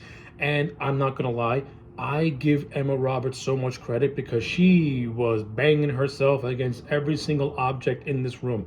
She's hitting herself through walls, she's going through glass tables, she's pulling her own hair, she's using people to give her fake scratch marks. Like, Emma Roberts showed a lot of physical acting while beating herself with this whole scene, and she did a great job, and it also shows just how psychotic Jill really is. But ultimately, it leads to the climax that takes place in the hospital where Jill finds out that Sydney is still alive. And of course, being in Jill's mind, there could be she wants to be the star, she wants to be the survivor. But Sydney being alive puts a wrench in that plan. Plus, we also find out that Gail's in recovery and she will soon get well. But I like how when Jill is talking to Dewey, she makes it slip that her and Gail have matching wounds. However, how would Jill know that Gail's in the hospital and have a matching wound? This is where Dewey puts two and two together and realizes, oh shit, Jill is the other Ghostface. And he literally saves Sydney in the nick of time just as Jill is about to kill her. And I really like Jill's death scene where she gets her brain scrambled by the where she gets killed by the defibrillators and still has the great line of "Don't fuck with the original." And then the movie ends on a very ambiguous note, where a bunch of reporters are praising Jill for being the sole survivor and someone who survived the Ghostface, not knowing that she's a Ghostface herself. And I would have liked this ending if there would have been some sort of follow up to it, especially in Scream 5. But since pretty much this is the end of Jill's story and nothing really comes out of it again, the ending to me, kind of in hindsight, I would have just kept the deleted scene where where Dewey tells Sid that Jill is being implicated in the Ghostface killings. I mean, that's me personally. In hindsight, I would have kept the deleted scene. But yeah, that's Scream 4 in a nutshell. Overall, I really enjoyed it. But just to give her a couple of little side notes before I wrap this up, I do have some negatives, and I illustrated some of the negatives already with certain characters who I felt didn't need to be there, and certain relationships that I would have beefed up a little bit. There were also certain characters that I wouldn't have killed off because I liked them so much. Like, I liked the character of Charlie. I'm sorry, I like the character of Robbie. I thought he was actually really funny. However, I do like how just as Ghostface is about to kill him, he says to him, "Hey, I'm gay. You're breaking the rules. You can't kill me. I'm gay. I'm gay." Because in the rules where they give the remakes, Charlie makes the mark that in order to survive a modern day horror movie, the main character pretty much has to be gay. So I like how we get a nice payoff with that when Robbie's pleading with his life. I thought that was actually really funny. I got a kick out of that. And I love Ghostface's reaction when he says, where he gives the look of, "Really, bro?" Like, I thought that shit was actually really funny. Like, I love the dark comedy in this movie. It's so well done. I even like the potential potential tease of a romance between Charlie and Kirby. And it kind of makes me wish that Charlie wasn't a Ghostface, because I wanted to see these two get together. But I also like the recreation of the stuff with Steve, where Ghostface had him strapped to a chair. And this is the scene where Kirby is rattling off every single remake that she can, because initially she didn't trust Charlie to be a Ghostface because she saw him with bloody hands. But then once she saw him bound to a chair, she realized she made a mistake. But this is where Charlie gets revealed to be a Ghostface, where he stabs Kirby in the stomach. Like, it's actually a really good scene that's really well paid off. That stuff I like. Good things. In terms of production values, the movie is well made, well shot as usual. It's a Wes Craven's production. However, the cinematography always felt off to me in this movie. Like this movie is really bright. And when I mean bright, I mean when you watch the first 3 Ghostface movies, everything looks like it has natural lighting. But when you watch this one, you can tell that it just has a very weird synthetic feel to it. And not only that, I agree with a lot of people where I do feel that the lens was rubbed with Vaseline, because there are certain moments where the movie has like a very hazy, fuzzy look to it. Like, I'm not an overall fan of the choices of cinematography, but I do think that the movie was overall very well done, very well shot. And this is also one of the first Scream movies to actually use CGI, but you would never notice it because it's well integrated into the final film. But yeah, overall, as a movie, I'm going to give Scream 4 a solid 7 out of 10. Like, I thoroughly do enjoy this movie, despite the flaws that I do have with it. On April 15th, 2011, Scream 4 would be released to the masses, and against a $40 million budget, the film would gross $97.2 million worldwide, making this the least successful of the Scream franchise. Now, while the movie wasn't an immediate flop, it didn't make the numbers that the Weinstein Company wanted, and this basically, it didn't kill the franchise per se, but it kind of left this franchise in a little bit of a lull, because maybe the appeal of Scream on the big screen wasn't going to be the answer, and going to the small screen was going to be the answer. But yeah, that's just that.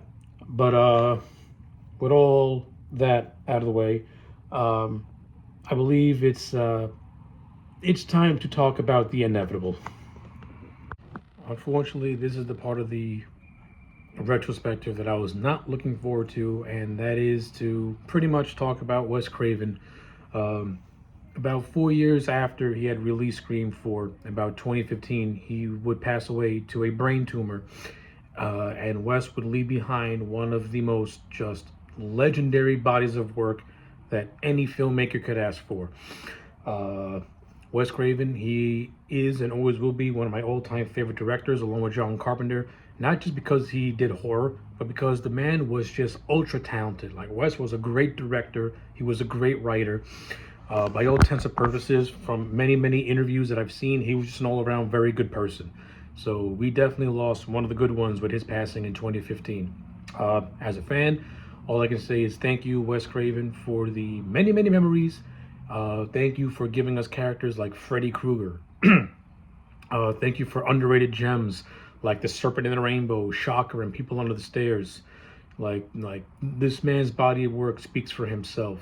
And yeah, well, it's been almost 11 years, and Wes Craven's absence in the film world is sorely missed. Like, the world's a darker place without Wes Craven in it.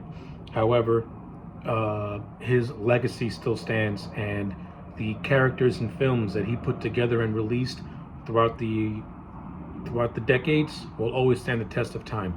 So, as a fan, a farewell to the master himself, R.I.P. Wes Craven. And for Wes Craven's last movie to be a Scream movie, I don't know.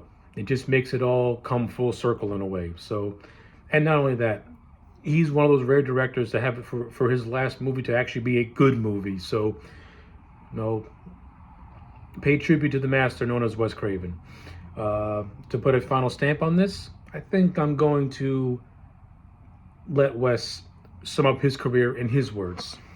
I have a very sort of ambivalent view of myself as an artist or as a filmmaker. I mean, somebody once, when I was first starting in films in New York, says, if you want something on your gravestone and you're in the film business, I think the best thing is filmmaker. If you can honestly say that, that's all you need to say. And that I think what I would like that on my gravestone, along with whatever you do, don't fall asleep.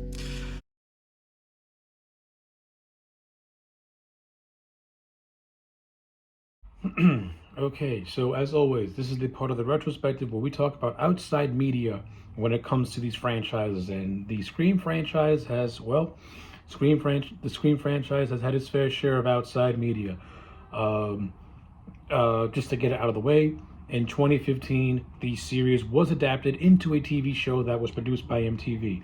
I saw all 3 seasons of the show, and I can honestly say that it didn't leave much of an impression on me. I thought the show was mediocre at best. It's disconnected from the film franchise. It's almost as if it takes place in its own parallel universe, and the only thing that it shares is the Scream name. Not only that, in the first 2 seasons, the Ghostface mask looks like utter garbage. It literally looks like a glory hole. It's atrocious. But at least in the 3rd season, they got back the original Ghostface costume, and they also got back Roger L. Jackson to voice the character. So I'll give the show that. Yeah, if I have to say anything, the Scream TV series was just another way to milk the franchise. There was nothing anything creative put into it, and that's really all I got to say. But aside from that, Scream has been parodied in many different things. Of course, you can't talk about Scream and not talk about Scary Movie, the 2000 parody that came out literally right after the Scream had concluded its initial trilogy with Part 3 in the winter. Scary Movie came out in the summer, and yeah, Scary Movie, probably one of the best horror parodies ever made by the Wayans brothers. Thank you very much, the Wayans rock kick ass. But what makes Scary Movie what gives Scary Movie an extra layer is that the name of the movie itself was the original title for Scream. Like, Kevin Williamson's initial title for Scream was Scary Movie. So the actual title of the Wayans brothers film is like an in-joke. And not only that, the movie's whole structure mirrors Scream to an absolute T. Like, it literally will recreate scenes in a very comedic fashion. Like, that first Scary Movie is a joy to watch. I still love it. You also have the parody of Shriek, If You Know What I Did Last Friday the 13th. That's not as good as Scary Movie, but I still found it to be a funny parody. And yes, that's another one that's very, very Scream based, as it also lifts certain aspects from the Scream franchise. And the killer is wearing a dollar store Ghostface costume, so that is what it is also. The character of Ghostface has appeared in many different things. He's appeared in Robot Chicken. He's appeared in tons of video games like Call of Duty and Dead by Daylight. He was a DLC character in Mortal Kombat 1. Scream as a franchise has been referenced in many, many different films. You have other movies like I Know What You Did Last Summer and Urban Legends that take their DNA from the first Scream movie. Scream was also done in a porn parody, if you can believe that, in which the whole meta thing was that there was a killer going against the actors who were making the parody. So you got like nonsense like that. Plus, you also got some fan films, which I've never seen, but they're out there on YouTube.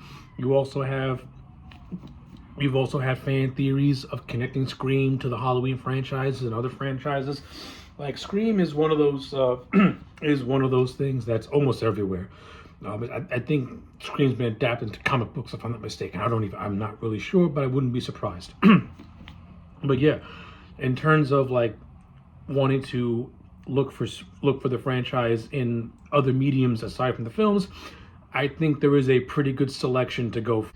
So with all that out of the way, it's now time that we venture into the new era of the Scream franchise that kicked off in 2022. This is the post-Wes Craven era. And well, the franchise would give us fresh faces, new blood, but would take place in a very familiar setting.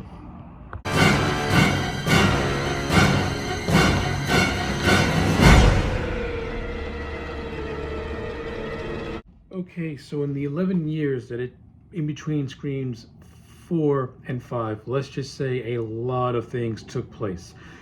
In this decade stretch, we had to deal with the loss of Wes Craven, who was the godfather of the Scream franchise. And to me, he was the heart and soul of it. Kevin Williamson was the brain, the backbone, but Wes Craven gave it the movies their soul. And when Wes Craven died, to me, this franchise lost its soul. But other than that, you also had the controversies with the Weinsteins, particularly that of Harvey Weinstein. After the Me Too movement got going, Harvey Weinstein was outed for sexual misconduct, and pretty much his indictment led to the collapse of the Weinstein Company, in which they were inevitably bought by Spyglass Entertainment, who is the production house that now currently holds all the rights to the Scream franchise. But with all that going on, you also had, the future of this franchise. As I mentioned, you had the whole TV show thing, which was fine for what it was, but I really wasn't a fan. And not only that, I don't want to see Scream on the small screen. I want to see it on the big screen. I want to see the big guns. I want to see Neve Campbell, Courtney Cox, and David Arquette as Sid, Gale, and Dewey. Like, I want to see the characters that made me fall in love with Scream when I was 6 years old. And Kevin Williamson had actually had some concepts lined up for a Screams 5 and 6 if the fourth movie were to be successful. But at the same time, Kevin Williamson did not write Scream 4 to have any cliffhangers. He wrote it to be one singular story, but also had ideas to take the story if movies were to be made. And not only that, prior to Wes Craven's death, he had even said that he would only do a fifth movie if the script was concrete, finalized, and everyone was satisfied with no tinkering being done to it. So yeah, Scream 5 was gonna happen sooner than later. It wasn't until what I mentioned happened where the franchise got put in a little bit of a holding pattern. Well, not a little bit of a holding pattern, a big holding pattern, because a lot of major occurrences took place. Because in addition to the indictment of Harvey Weinstein, you also had the COVID-19 pandemic, which didn't do the movie industry any favors at all. But then, in March of 2020, it was announced that the duo of Radio Silence, which consists of Tyler Gillette and Matt Benatelli-Oakland, would be directing a new entry into the Scream franchise. Not only that, Kevin Williamson would be returning as executive producer, and James Vanderbilt and Guy Busick would be writing the film itself. Now, James Vanderbilt has written one of my favorite movies of all time, being David Fincher's Zodiac. So when I heard his name was attached to this movie, I kind of had high hopes because, like I said, Zodiac is a fantastic movie. If you've never seen it, check it out because you're missing something great. In addition to that, it was revealed in May of 2020 that Neve Campbell and David Arquette would make their return, and in July of that year, Courtney Cox would also confirm her return. So the core three were going to come back for this new Scream movie. And then a month after that, in August, Jenna Ortega and Melissa Barrera would be added to the cast as the two new main characters that were meant to helm the new generation of Scream to come. And then in December, we would get the announcement of Jack Quaid and also the return of Marley Shelton, who played Deputy Hicks in 4, would make a return as well. So the cast of this movie was really shaping up to be something very, very good. Like, you're getting some good actors, you're getting some legacy actors who play legacy characters. I think it's funny as hell that how Deputy Hicks debuted in Scream 4, and by the time Scream 5 came about, she was considered a legacy character. Like, that is so weird to me.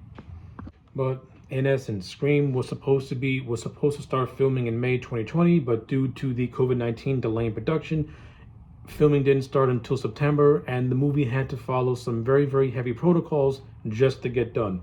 But from all the research that I can gather, even though the protocols they had to follow were very, very heavy, Scream 5, in all intents and purposes, ended up being one of the more smoother productions in the entire franchise. Like, I can't find really anything about any chaos or any drama in terms of studio interferences and stuff like that, because with all the 4 Scream movies, the Weinsteins just caused so much issues. But in this case, Spyglass more or less left the team alone and let them do the movie and let them do their work. Yeah, but ultimately, filming was completed in November of 2020 with the intent to be released in April of 2021. However, again, due to COVID and heavy delays, the film wouldn't come out until January 14th of 2020, where Scream 2022, instead of being titled Scream 5, it did the whole requel thing of maintaining the first title of the first movie. This is a trend that I wish would just stop.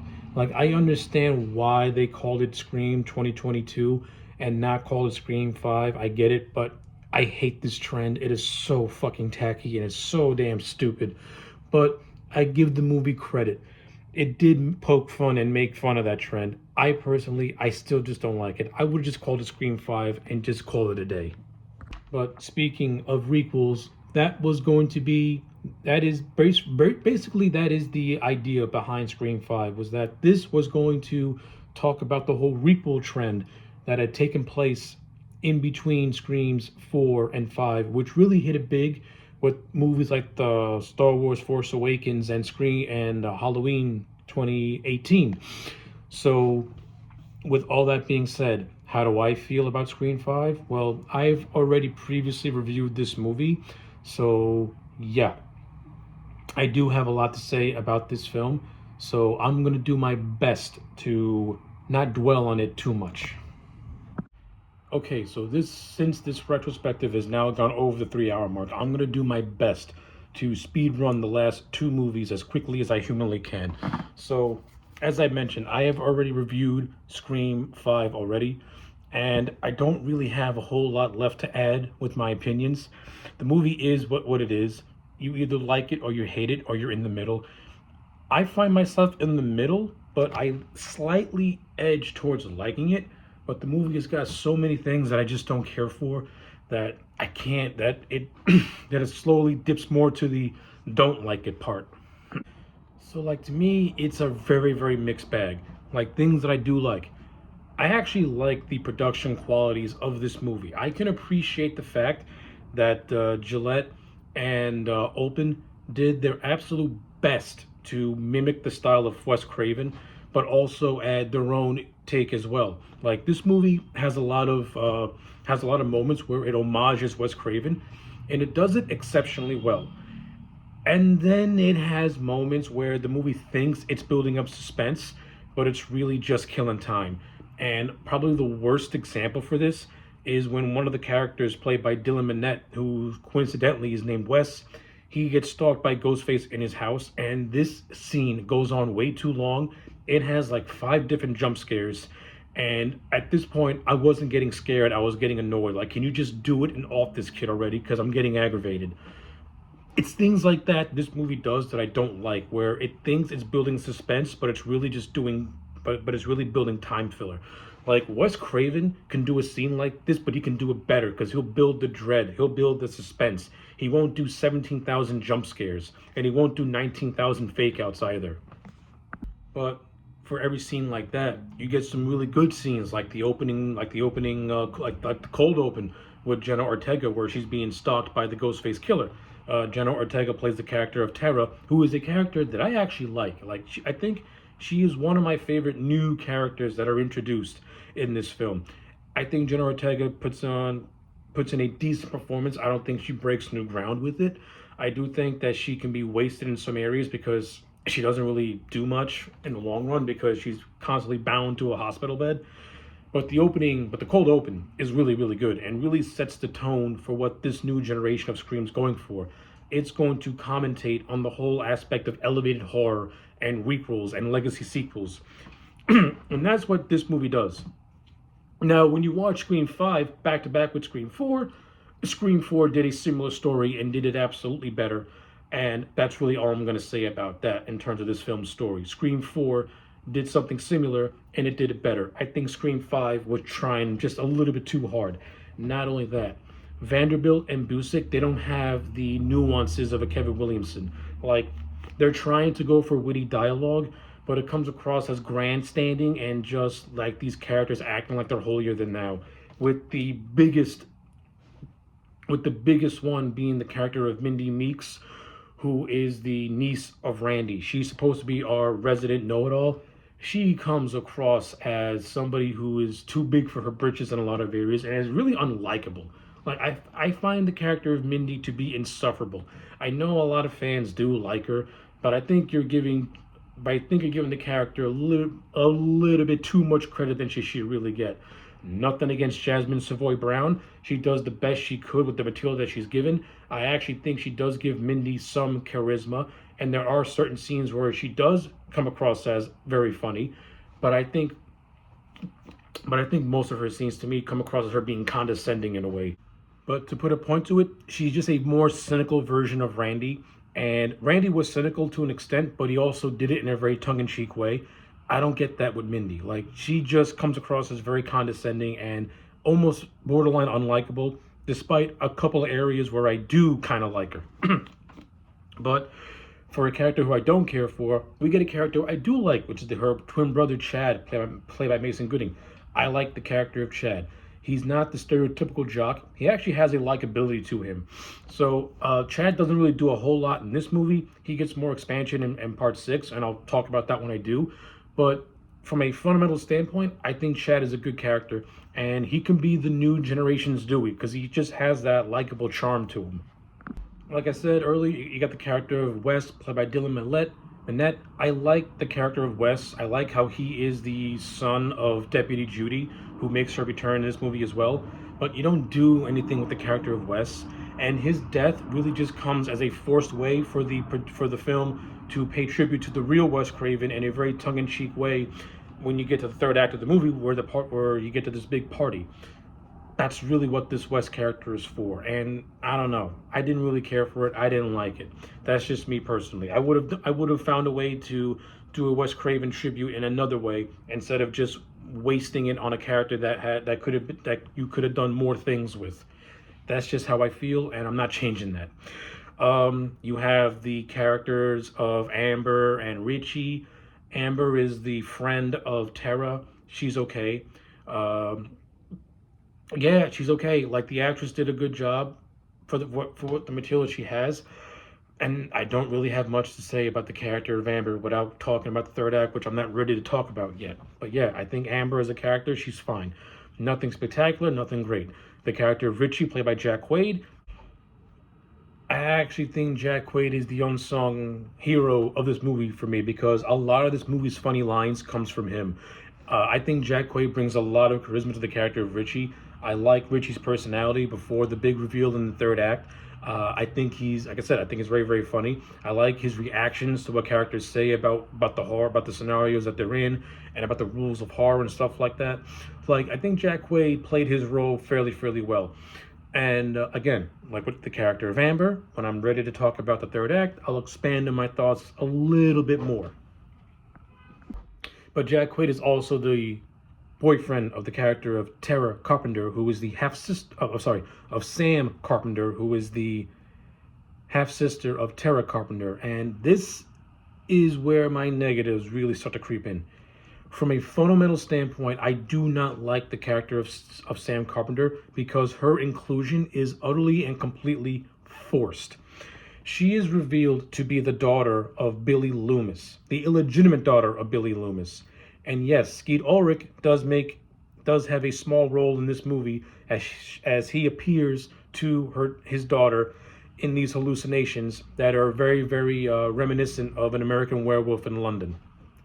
And by the way, I hate these parts with Billy Loomis because it goes. This is where the movies go into supernatural route, and I fucking hate that. And do not compare this to the stuff with Sydney in Scream 3 because that stuff was meant as psychological torture from the killer.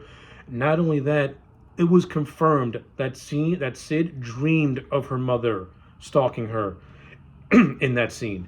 Yeah, that's a dream sequence. It's been confirmed to be a dream sequence. This is not a dream sequence. These are hallucinations.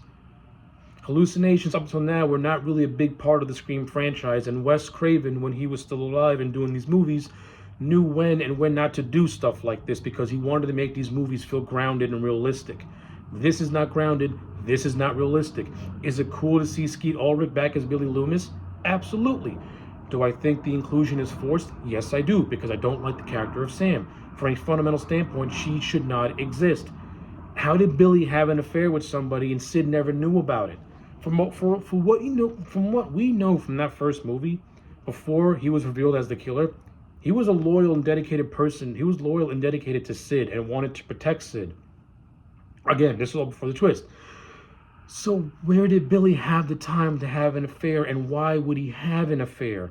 I would have bought this if Sam was the illegitimate child, if Sam was a child of Billy and Sid. But then again, that wouldn't make a whole lot of sense because how come Sid would never bring this up in Screams 3 and 4?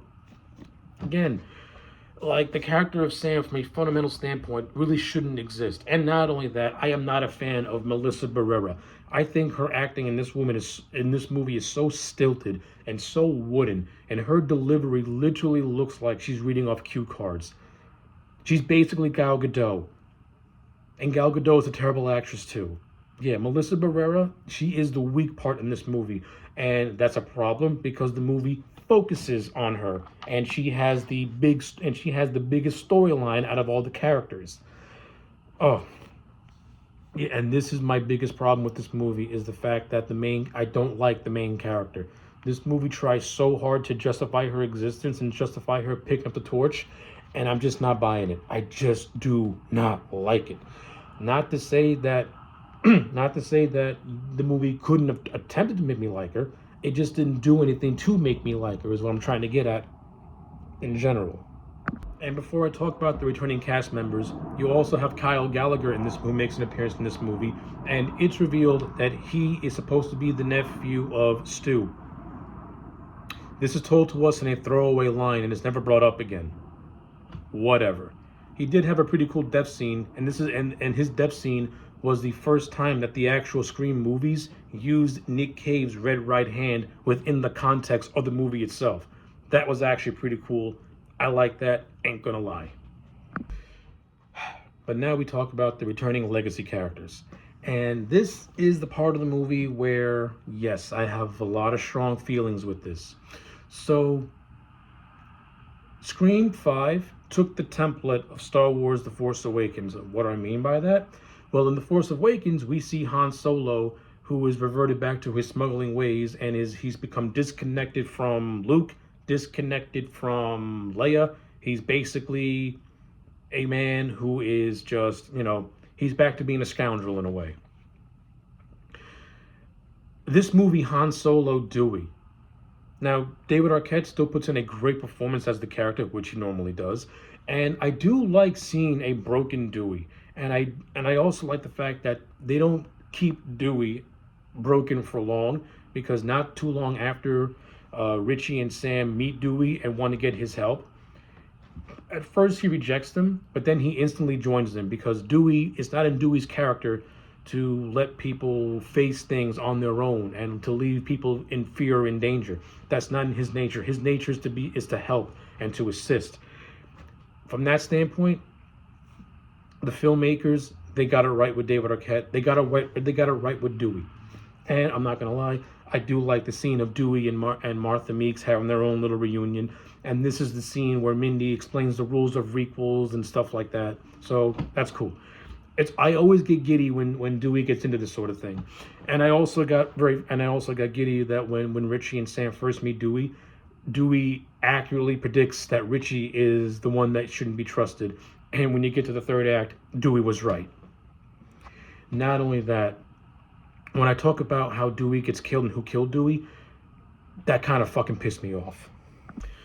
We also get the return of Gail Weathers, Courtney Cox. Fun to see Gail Weathers, fun to see Courtney Cox. I like how Dewey and and Gail have a little bit of a reunion. We get a little insight as to what happened between the two and how they got divorced. Pretty much, Dewey just couldn't hack it in New York, and to him, he was a coward and left.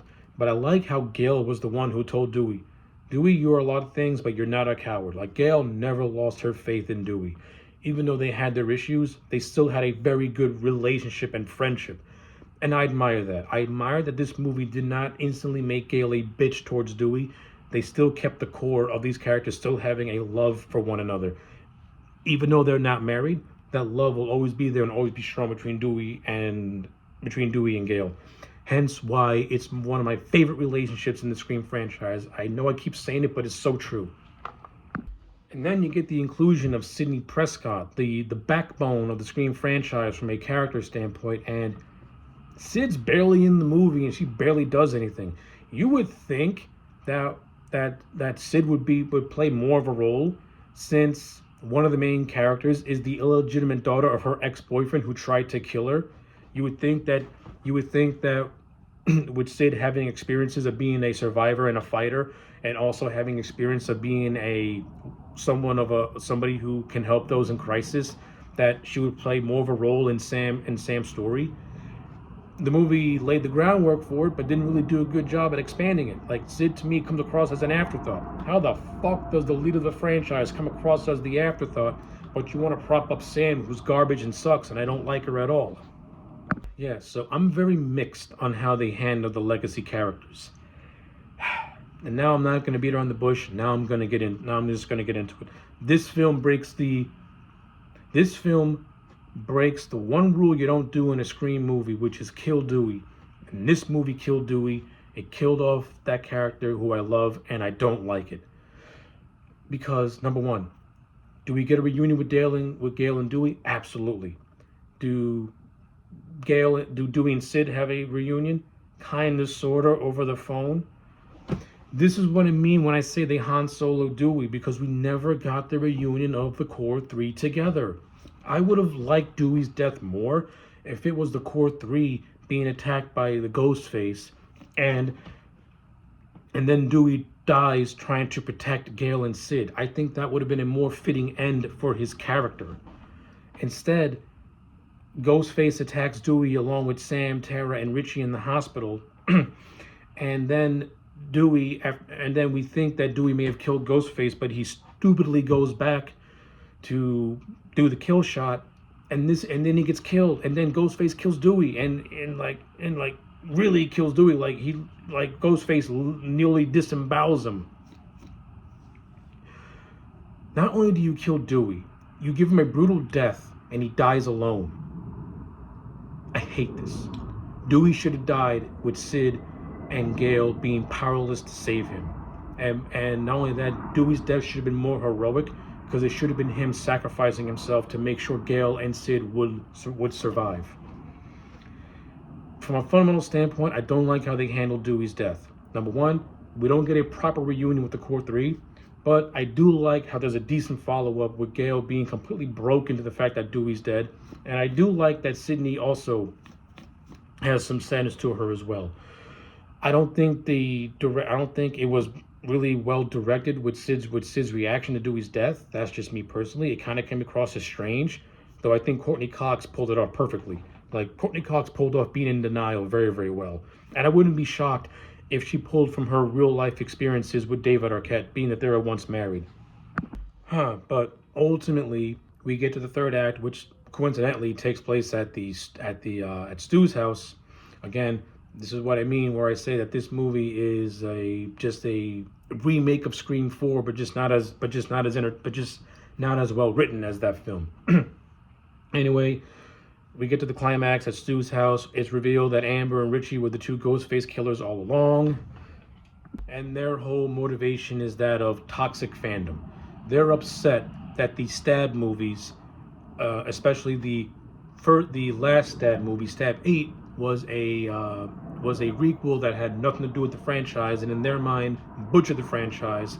So they took it upon themselves to make a true Stab 8 by reigniting the Ghostface killings again.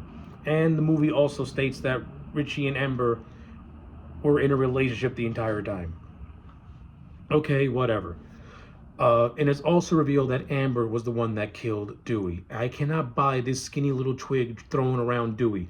I don't care if Dewey was stabbed 9 times and has a limp. He still has police training. He could still handle himself. I would have bought it more if it was Richie, since Dewey and Richie had some underlying antagonistic, had an underlying little antagonistic thing going on between them, with Dewey being the first person to out him as being the killer. I think that would have been more sense if it was Richie who did it. But we didn't go down that route. You give me Amber, and I thought that sucked. However, I do like Amber's death, where she gets burned up, which is very similar to how she dies in Once Upon a Time in Hollywood. So that was actually a nice little homage and Easter egg to that. So that was pretty cool. And then Richie's death is that he gets brutalized by Sam after Ghost Billy pretty much just finally lets her break. And then she has the most just awkward line where she says, "Don't fuck with the daughter of a serial killer." If that's supposed to be endearing, I'm not endeared. That's just fucking dumb. But the movie ultimately ends with Sam and Tara driving off into an ambulance after Sam has a very awkward exchange with Sid. Now, it's not awkward in terms of what they were getting at. It's just awkward because Melissa Barrera's performance is just so stiff and wooden that her delivery is just so clunky. I'm sorry, I don't think this woman's a good actress. I think she's kind of terrible. But yeah, that's really Scream 2022. I don't think it's all the way bad. I mean, I know I ragged on it a lot, but it does have some good things. Like I said, I do think the production values of this film are really, really good. I do think that Gillette and Open did a decent job at mimicking Wes Craven's style, though I don't think they understand his style. That's just my opinion personally. I do think a lot of the new characters are pretty cool, and they do get expanded upon in Scream 6, but I like their introduction here. For the most part, I think the legacy characters were handled fairly decently. Even though I don't like how Dewey was handled, David Arquette still put in a great performance. Courtney Cox and Neve Campbell, always fun to see Gail and Sid, and I like how they're friends, like really, really good friends. Ghostface kills in this movie, they're actually pretty good. I'm not gonna lie, I did like the Ghostface kills. Like I said, I like the opening scene with Tara, and I like how Tara is actually the first character to survive a Scream cold open. That was cool and different and unique. I do like the character of Vince because it utilizes the unofficial Scream theme song, Red Right Hand. And you got some other kills peppered through in that I actually do like. I really like the double. Like, even though I think the build-up to Wes's death was drawn out and got tedious, I'm not gonna lie. I do like the double kill of Wes and his mom, Judy Hicks, once again, Deputy Judy, once again played by Molly Shelton, being killed by Ghostface. And I also like the fact that that Judy became the mayor of Woodsboro. And I do like how Gail gave Judy a little bit of respect. Like, even though they didn't get along, she still had respect for her in a way. So I kind of like that. And despite my qualms with the two Ghost Rays being revealed, I do overall think the third act is really, really entertaining. And I do like how, even though Chad got attacked and was almost killed, which is actually a pretty decent scene when Ghostface is chasing him down, he does survive. So I like that. You didn't kill my boy Chad.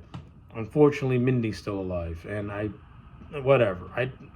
Even though I don't like her character, it's just whatever. It's just whatever. I mean, Chad makes Mindy tolerable. So in essence, you kind of need the two as a symbiotic relationship. So I get it. They're twins. It's cool. But I do like how both love their Uncle Randy. That I love. That is cool. They honor his memory. So yeah, overall, Scream 2022 or Scream 5, because it's Scream 5, for me, as a revive rating, I think I'm gonna give it. What am I gonna give this one? Damn, I don't know what to rate this movie because I don't hate it, but I'm not over the moon for it either. I guess I'm just gonna stick with the original grade I gave it, which I think was a 5 out of 10. Yeah, this movie's gonna remain at a 5 out of 10, maybe a slight 6, because upon another rewatch, I do like the movie. You know what? I'm going to be fair and give it a 6 because it's still not a bad movie. It is very well made. It is well acted. Despite the story issues, it's still a decent inclusion into the Scream franchise. So against a $24 million budget, Scream 5 would go on to gross $138.9 million worldwide, proving that the Scream franchise can survive in the new modern landscape and that there was still juice left in this franchise.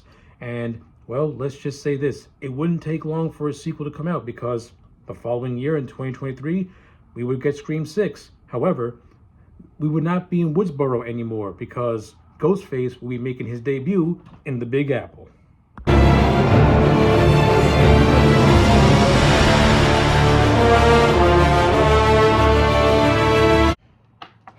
Okay, so before we talk about Scream 6, let's just get the elephant out of the room.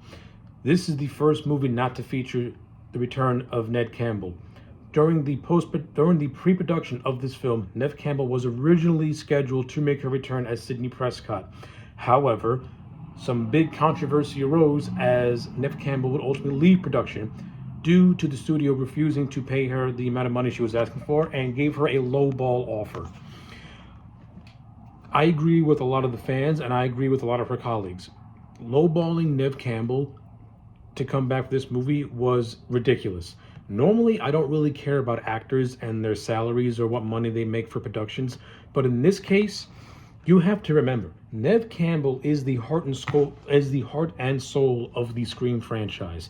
This is like the equivalent of wanting to bring back Jamie Lee Curtis for Halloween and you offer her $20. It doesn't work like that. It's clear as day that Scream works when Neve Campbell's the center of attention. It's clear that Halloween's at its best when Jamie Lee Curtis is there. So me, as a fan, I 100% support Neve Campbell. She stood up for herself and she knows her worth. You know, the character of Sid, she's been the anchor of this franchise since 1996, and to her not being in this movie, yeah, when you watch Scream 6 as a whole, it feels like there's something missing, and that something missing is Sidney Prescott. So yeah, that was really the only big gripe about Scream 6 that a lot of people took account with, and the fact that the film was made primarily in Vancouver, Canada, and not 1 ounce of film was shot in New York. How are you doing a movie based in New York and you can't even afford to do 1 day? Jason Takes Manhattan at least filmed 3 days in New York, despite half the movie being on a damn sailboat. However, despite the controversy with Neve Campbell and the pay dispute and her ultimately leaving production, the overall filming of this film, from what I gather, was a relatively smooth one. Despite how the studio chose to handle Neve Campbell, the filming was fine. And when you watch the movie proper, they do pay a good tribute to Sidney Prescott, and they don't bury her character, because that would have opened up a whole other can of worms. But yeah, with all that being said, let's talk about Scream 6, or as I call it, Ghostface's Adventure in the Canadian version of New York. Okay, so as with Scream 5, I had previously reviewed this movie on my channel, and, well, my opinions on it have not really changed much. If anything, this movie has maybe dropped a grade. I don't think Scream 6 is a bad movie per se, but it's a movie that definitely has a lot of wasted potential. This movie, in my opinion, didn't even come close to even utilizing or having fun with its Manhattan setting. It literally feels like they just wanted to take the movie out of Woodsboro and just place it in any metropolitan city, and they just threw a dart at New York and said, okay, fine, New York, it's popular, it's in almost every single movie, why not? So pretty much, this movie gives Jason Takes Manhattan more credibility, which is a very, very hard thing to do because that movie struggles for credibility. But at least Jason Takes Manhattan has a scene of Jason standing right in the middle of Times Square. Scream 6 presents so many interesting directions that it could have taken the franchise and did something different, but it doesn't. It just remains the same. It stays status quo. It doubles down on plot points that were set up in Scream 5 that I just don't like, and I further don't like him in this movie. But I will say this, though. I will say this. This movie, it's not like this movie's bad. It's not bad. It does have some cool things that I did really, really like. It did do things with the new characters that I also see a lot of potential in. And like I said, it doubled down on certain stories that were set up that I just have zero interest in. One of the things I like, the opening prologue. The opening prologue of Scream 6 is probably one of the most creative opening prologues in any Scream movie. You have the typical Ghostface calling the girl, who is this time played by Samara Weaving, and you go through the whole thing where Ghostface lures her into a dark alley after she's waiting for a date, and she inevitably gets attacked and stabbed by Ghostface. Now, normally when Ghostface does the last the kill shot, the screen just cuts to the opening title card. Not in this one. Once Ghostface does the kill shot, he unmasks himself, and then for the rest of the prologue, we're actually following Ghostface. This set up a interesting premise that this movie did not even attempt to want to go down. How cool would it have been if the character of Jason, played by Tony Ravioli, was our lead Ghostface throughout the entire movie, and we as an audience know that he's the killer, and now every scene he's going to be in, we are completely scared for the other characters that are in this movie. And the ending could have led to a reveal as to who his partner could have been. That could have been an interesting story. That could have been a fresh new take to take this franchise in. Because now we're going to have a movie where we're going to be seeing things through the POV of the killer. That's new. That's creative. That's not been done before in a Scream movie. And then, as Jason goes back to his dorm room, he gets a call from the real Ghostface killer. And after he sees his friend dead and cut up in a fridge, the real Ghostface ends up killing Jason. So now it sets up the idea, so we're going to have a vigilante Ghostface? Because if we're going to have a vigilante Ghostface, that's going to be even more interesting. No, whatever I just said, forget all about that. Because once the opening prologue is over, the movie goes right to status quo and acts like a typical Scream movie that we've seen 1,000 times before, where there is little to actually no creativity in this film at all. We get caught up with Sam, once again played by Melissa Barrera, who was talking to her therapist, and I'm just not invested in her story. I don't like the character of Sam because from a fundamental standpoint, she should not even exist. Her mere existence is a contrived mess. And the story of her being framed for the killings of the new Ghostface murders, I just don't care about it. The fact that her therapist does not act like a therapist is weird because the way this man acts while talking to her is not what a therapist would do. Because number one, she didn't say anything about harming anybody. She's just going over the events that have given her a year's worth of trauma, and this therapist kind of brushes it off, saying that he's ill-equipped. This is a forced way for Sam to think that everyone's against her, and again, I don't like it. I think with this movie, you can kind of get an idea on what direction the writers are trying to take Sam in, and I am just totally uninterested. I will say this, I think Melissa Barrera puts in a much, much better performance in this movie than in Scream 5. In Scream 5, I thought her acting was so wooden, and it looked like she was reading off a script, in many instances, and then her monologue scene sounded like she was giving a high school presentation. It wasn't for me. In this one, her acting felt much more natural, and the chemistry that she has with Jenna Ortega, to me, also felt much more natural. Mainly because Jenna Ortega is clearly a better actress, and she has more on-screen charisma. I do like the new dynamics they set up between Tara and Sam. I like how Sam is completely haunted by what happened to her in Woodsboro. Meanwhile, Tara is trying to live her life, trying to be a college student, and doesn't want Sam hanging on top of her every 12 seconds. I do like that. You still keep these two have mended their relationship to an extent as sisters, yet there's still a lot of lingering hostility from Tara's perspective. So I don't mind that. I like it.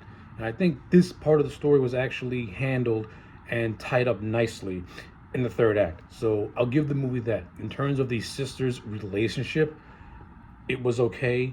It was decently handled. In terms of things in general that were done with Tara, I really wish that Sam was not our main character, because I find her to be completely uninteresting. If you take away the fact that she's Billy's daughter, Sam is a completely throwaway character with just nothing going on for her. She's no Sidney Prescott. Tara, on the other hand, I found her to be a little bit more compelling. Tara acts more like a younger version of Sidney than Sam does, because Tara wants to live her life. Tara doesn't want to revisit what happened to her in Woodsboro, saying that it was a 3-day event that she's not going to let shape her life. Now, the film wants to present it as Tara living in denial. However, I didn't take it like that. I took it as Tara wanting to be her own person and wanting to be a fighter in her own right. And I'm just going to leave it at that. Other things that I did like that this movie presented, I like the budding romance between Tara and Chad. Now, Chad was one of my favorite new characters from Scream 5, and I like how we got more expansion in this movie. Mason Gooding just has a very great on-screen charisma, and he and Jenna Ortega, I like their scenes together. Like, I got a little bit of a Dewey and Gale thing going from them. Only, obviously, Tara is not as headstrong as Gale, and Chad is not as bumbling and goofy as Dewey. But I think these two complemented each other, and I think one of the strongest points of this movie is the budding romance whenever it gets a chance to fully get developed on screen. So that stuff I like. Jasmine Savoy Brown returns as Mindy. My thoughts on Mindy haven't really changed. I give Jasmine Savoy Brown for putting in a good performance. She's just doing what the script's telling her to do. I still think her character is very, very insufferable. I think she's more insufferable in this movie than she was in Scream 5. Like, they try way too hard to make Mindy the new Randy, and I just don't like it. See, Randy was cynical, but his cynical nature was very, very tongue-in-cheek, and it was funny. Mindy's cynical nature is not so tongue-in-cheek. It's more along the lines of an entitled Gen Zer who, whenever they speak, their words should be taken as gold. To me, that's not endearing. To me, that just makes me not like this character, and I wish Ghostface would have killed her off. And they also give Mindy a girlfriend named Annika who adds nothing to the plot, and yeah, she adds nothing. She's just there to be one of the victims. In terms of other new characters we have the characters of Ethan, who is Chad's roommate. He's okay. And we also have this other character whose name, oh my god, what's her name? So her name is Quinn, and she's the roommate of Tara. Yeah, I couldn't remember what Quinn's name was because I didn't really find her to be an interesting character at all. She's literally there to be a red herring. And when you get to the third act and we get the revelations of Quinn and Ethan as the killers and what their connection is to the to the Woodsboro murders of 2022, yeah, we'll talk about that when we talk about that, because I do not like the third act of this movie. It is very derivative of Scream 2, but only not done in a good way. So yeah, Quinn and Ethan, they're also here too. New characters, whatever. Sam also has herself a boyfriend named Danny, played by Josh Shogoya. And I actually like the fact that they didn't go down my boyfriend's a killer route. Like, Danny actually comes across as a good guy who wants to help Sam and help her friend. In a way, he kind of reminded me of Derek from Scream 2, where the movie, maybe gives you subtle clues that he could be a killer, but he ends up being ends up not being the case. So that's something from Scream 2 that this film lifted that I actually do like. In terms of the return of legacy characters, we get the return of Kirby, played by Hayden Panettiere, who is now an FBI agent. It's cool to see Kirby. Hayden Panettiere has a nice scene with Jasmine Simoy Brown, where this is one of the few times where Mindy's actually really likable, when her and Mindy are having a little back and forth with their movie trivia. So that was pretty cool. I like how Kirby became an FBI agent and confirmed that she was technically pronounced dead at the end of Scream 4, but once she was resuscitated, she ended up taking those experiences and becoming an FBI agent, wanting to go against the monsters who tried to kill her. So I like Kirby's story and reasoning for being a cop. I think it's cool to me. We also get the return of Courtney Cox as Gail Weathers, and despite one scene that I absolutely love with her, I don't like the direction they took Gail.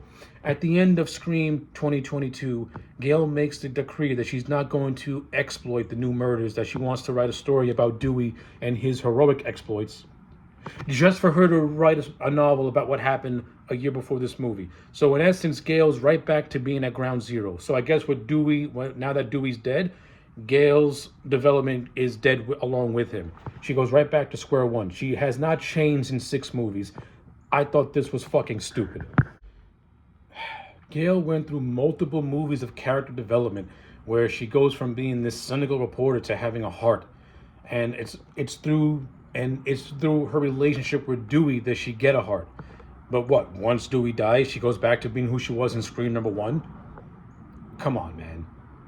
You cannot be serious with this. Like, every chance this movie has to do something cool, it just has to backtrack and go right back to square one again, making Scream 6 a frustrating watch because it feels like these characters, with the exception of a handful, don't have any good development. Gail had 4 movies worth of 5 movies worth of really good development, and then in Scream 6 she goes right back to square one, being the cynical reporter who wants to make who's profiting, and her excuses for doing it are lame and dumb. And then they try to recreate the scene where Sidney punches Gail, where you think Sam's going to do it. Gail dodges it, then Tara gets her. I didn't like it. I didn't like it. I thought it was derivative. I thought it was stupid. But at least they keep Gail being a good investigative reporter. That was pretty cool, as her and our characters find the lair of the ghost face. And this is pretty much Easter egg central, where we see all the past Ghostface kills through evidence that had been siphoned from the police. Yeah, I mean, this scene is cool in terms of reliving some of the most iconic moments from the franchise, so I'll give it that. But then, as Sam is looking at Billy's costume, we once again see her having a hallucination of her dad, in which this franchise is trying to have her go down in the direction of embracing her dark nature, and I don't like this at all. This is borderline on supernatural rubbish, and I fucking hate this in a Scream movie. It's so bad. But at least we get a pretty decent scene where actually Gail Weathers gets a call from Ghostface. And this is the first time in the franchise where it did something different, in which Gail gets a solo outing against Ghostface. And I think this is actually one of the better directed scenes. And Courtney Cox is still a spitfire as the character of Gail Weathers. And I actually got a chuckle on how Ghostface makes a comment about how Gail's new love interest has all these muscles yet couldn't stop him. And Gail just says, yeah, you're right. Like, I love how she buries her new boyfriend. It's fucking hilarious. But ultimately, Gail gets stabbed by Ghostface, and the movie kind of leaves it that she may not make it, but it's confirmed at the end that she did make it. Now, mind you, all this happens just right after this movie teases a potential scene could go down at Central Park. How do you have a Scream movie not have a chase scene in Central Park? The writing, the opportunity was right there. How cool would it have been if you would have got Ghostface chasing down one of our characters through a dim lit Central Park in the middle of the night, as our other characters are trying their best to try and save them? That could have been a suspenseful and scary scene. The movie teased it could happen, but it doesn't go down that direction at all. This is where I say that Scream 6 can get very frustrating. It sets up cool ideas, but doesn't even attempt to want to go down that road. It sets up an idea of following a Ghostface, following a Ghostface in his civilian form. Doesn't do that. It sets up the idea of a potential Ghostface vigilante. Doesn't do that. You have the opportunity to do a great action set piece in Central Park with Ghostface. Doesn't even do that. Like, there's so many opportunities for this movie to go and do fresh takes, and it just doesn't do it at all. And then you get to the third act. Now, I've been leaving out a lot of details on purpose because it makes more sense to talk about specific characters once you get to the third act, because it'll make it make a little bit more sense, even though I don't like it. But that's neither here nor there. But ultimately, you get to the third act where our characters devise a plan to lure Ghostface into the Ghostface lair. This is the scene where Chad gets jackhammered by two Ghostface getting stabbed 8 times apiece, and at the end, he's still alive. Okay. That was fucking dumb. At least when Dewey got stabbed 9 times, it was 9 times throughout his entire appearances in the franchise, not in one singular movie. But ultimately, the ghost faces in this movie are revealed to be Quinn and Ethan, and also their father, named Bailey, played by Dermot Mulroney, who is a police detective that we've been following along with our main characters throughout the course of the film.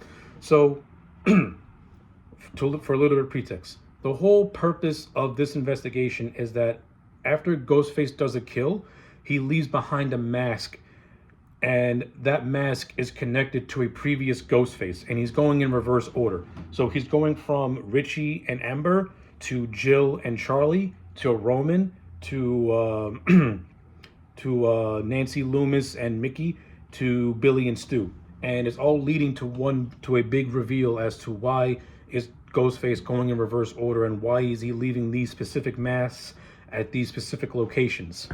And the movie keeps teasing you that it's building up to something big. Now, since this is the Scream verse, everyone was guessing, oh, so it's leading to the reveal that Stu is still alive. Again, I don't know why people want Stu to be alive so bad. Yes, I like everyone else. I like Matthew Lillard and I like Stu, but the character is dead. He's deader than shit.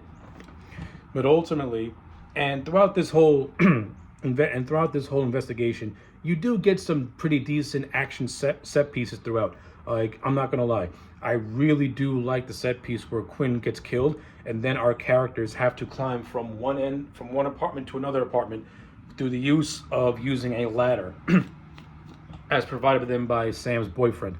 I thought this was a really good scene, very well directed, very well paced, had good suspense, that ultimately concludes with the character of Annika getting killed off. I like it. It was a good scene, very well done. Probably the second best scene next to Gale's solo outing against Ghostface, which to me are the 2 best directed scenes in the whole movie in terms of horror and suspense.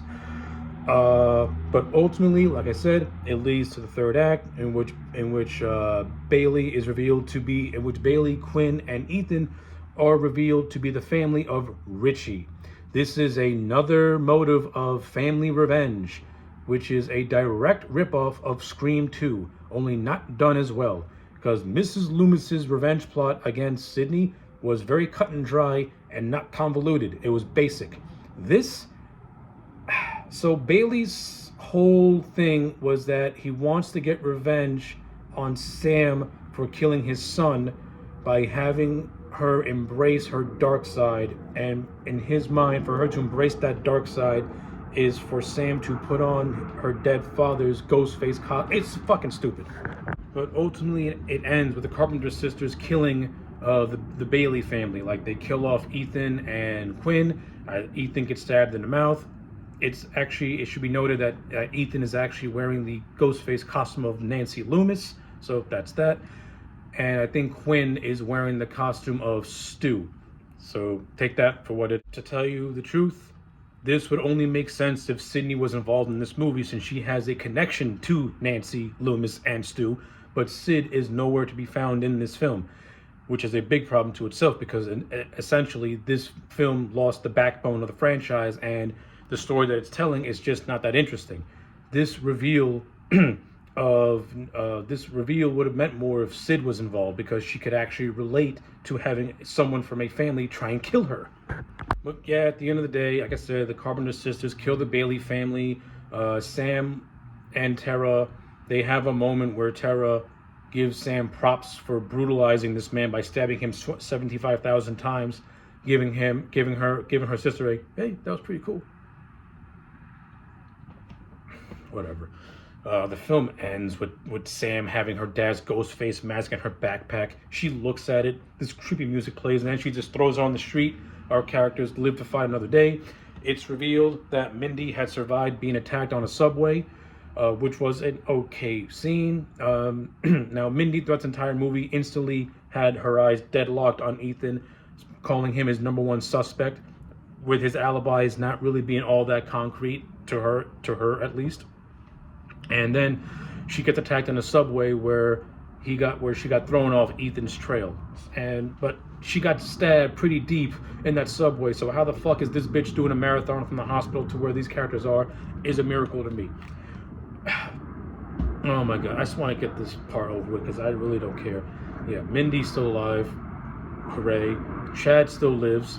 I don't know how, but at least he's alive. And he and Tara can continue their budding romance. And Sam throws down the ghost face mask, not wanting to follow in her father's footsteps. So take that for what it is. And then the movie just ends. Yeah, so to put a wrap on Scream 6, I can say this. It's not as good as Scream 2022. Like, I think when I watch Scream 5 and Scream 6 back to back, I like 5 more than I like 6. Mainly because 6, upon another rewatch, is frustrating. Because for every good thing that they attempt to set up, they backtrack it and do something that's just so we've been there and done it before and put no creativity behind it. And like I said, it's not like this movie does not have its moments, because it does. It does got some really good directed scenes. I think everyone from an acting standpoint puts in a very, very good job. Like I said, Melissa Barrera, I found her to be much more likable in this movie in terms of an actress because it looked like her acting felt more natural. I like certain character dynamics that were set up. Not a fan of ones that were doubled down on because I just don't think that story's interesting. I do like Delmont Mulrooney as an actor. I like him as the character of Bailey. I like how the movie kind of sort of teases his suspicious nature of Kirby, but when we get to the end, we find that suspicious nature was just to throw the gang off his tracks. So, in essence, I think that's pretty cool. I think this movie has some of the more brutal Ghostface attacks. Like, people can complain about this scene all they want. I am not gonna lie. I like the scene of Ghostface with a shotgun because it's different. And it's not like it goes against the rules of Scream, because essentially when Ghostface is unmasked, the killer is using a gun. I'm okay with it. I actually thought it was a very nicely directed scene. And the fact that Ghostface walks into a public place with no care in the world shows that this Ghostface is not playing games. Like, he's for real. And I'm not gonna lie, I also like the little reference to the place being called Abe's Snake.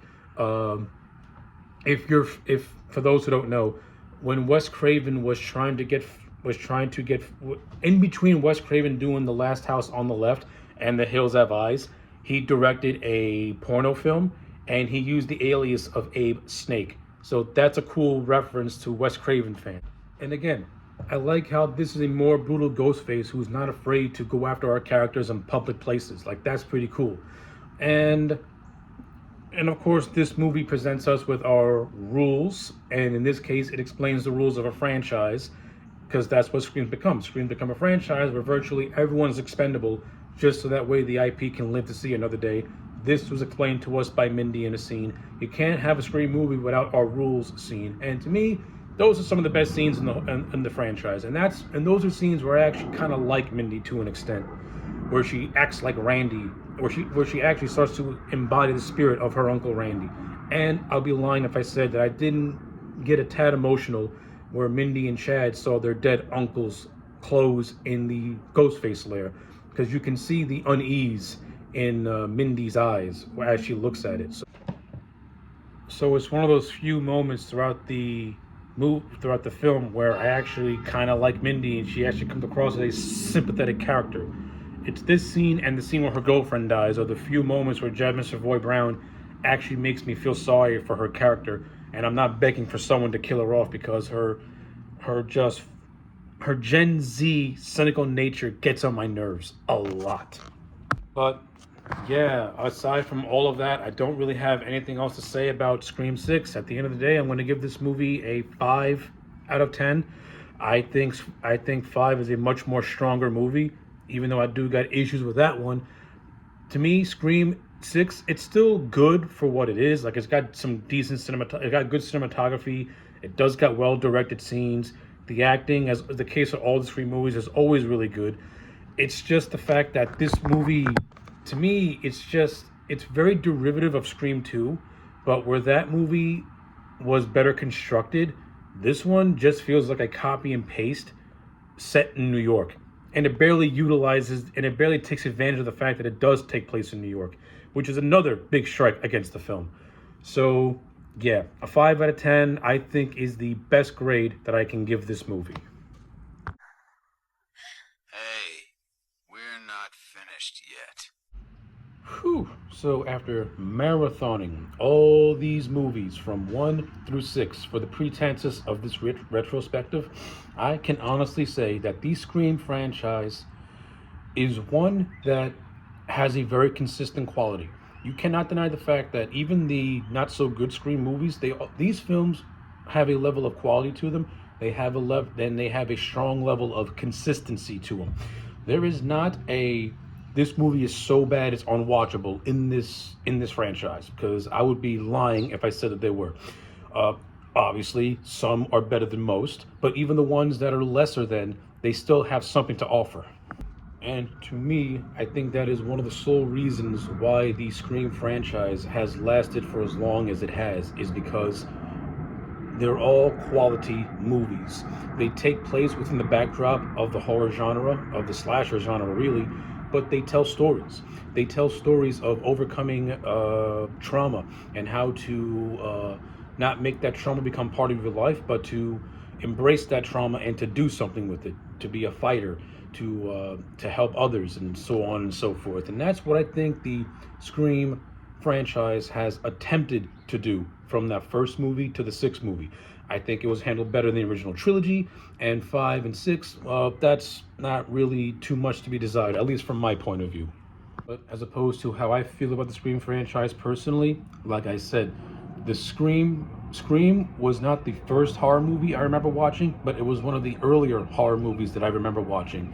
And it really, it could serve more or less as my prologue into the horror genre. And I think that's the best description for Scream, is that this is a gateway horror franchise, meaning it's intense enough that older horror veteran fans can watch it and appreciate the brutality of it, but it's all, at the same time, it's mainstream enough where a younger audience can appreciate the humor and the jokes and the satirical nature of it.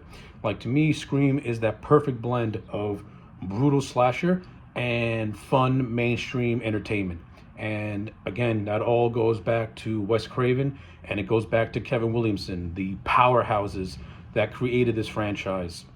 And I think it's really cool that Kevin Williamson is coming back for Scream 7, not only as a co-writer, but as a director. Like, to me, that's a full circle thing for him. And by all intents and purposes, from what I've been reading, the production on Scream 7 has been one of very much enjoyment. Like, everyone has been praising Kevin Williamson. Kevin Williamson himself has said it many, many times that he cannot believe that he's actually helming something that he created. So it's going to be... So I have hopes for Scream 7. I've seen the trailer. I'm cautiously optimistic. I want to see what direction they go in, especially since Neve Campbell's coming back as Sydney. As always with the Scream franchise, there was a lot of controversy, and the controversy for for Scream 7 was the whole thing that happened with Melissa Barrera. Initially, Scream 7 was going to be the conclusion of the Sam and Tara story. However, since this thing between Palestine and Israel has been going on, Melissa Barrera took her stance politically, and the studio cut ties with her. This then divided the fan base into warring factions. You have the factions that are in full support of Melissa Barrera, saying that she got screwed, and you have another faction where fans are trying to create this false narrative that Nev and Melissa are in feud with one another. Like, you people are so childish, it's not even funny. It's downright ridiculous. You have no business being on the internet. You have no business calling yourself a fan. Now, do I like when actors put their political views out in public? No, I don't. I think that's a problem that needs to be stopped, or these people need to be limited. But by that same token, even though I'm not a fan of Melissa Barrera as an actress, no one should ever have to lose their job. So I think in that case, the studio overreacted and pretty much used someone's real life politics against them. And that, to me, that's kind of fucked up. Like, it's one thing if you underpay an actor, it's another thing if you fire them when technically they didn't really do anything wrong. Like, they didn't do anything scandalous. Now, again, it's two sides of the same coin. On one hand, I don't really care about an actor's politics, but on the other hand, I don't think that those politics should be used against them just to write them out of a movie. Or it could be something much more deeper, where the studio just didn't like Melissa Barrera at all. So we'll never know the true story behind that. And not only that, the fact that Scream 7 is in damage control by not only bringing back Kevin Williamson, Nev Campbell, but you also got the announced returns of David Arquette, Scott Foley, and the big one being Matthew Lillard. I mean, yeah, that's another problem to itself, because now the studio's got to use nostalgia bait in order to lure back a divided audience.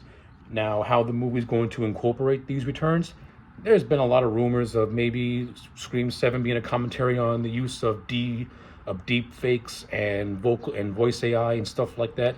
So we'll just have to wait and see.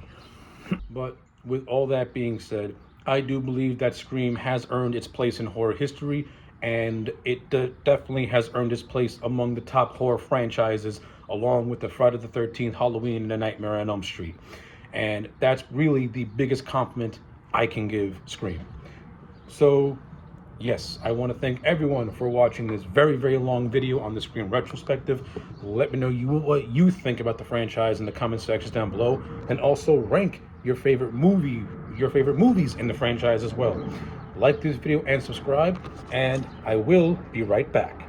Number 3, never, ever, ever, under any circumstances say, I'll be right back. Because you won't be back. I'm getting another beer. You want one? Yeah, sure. I'll be right back.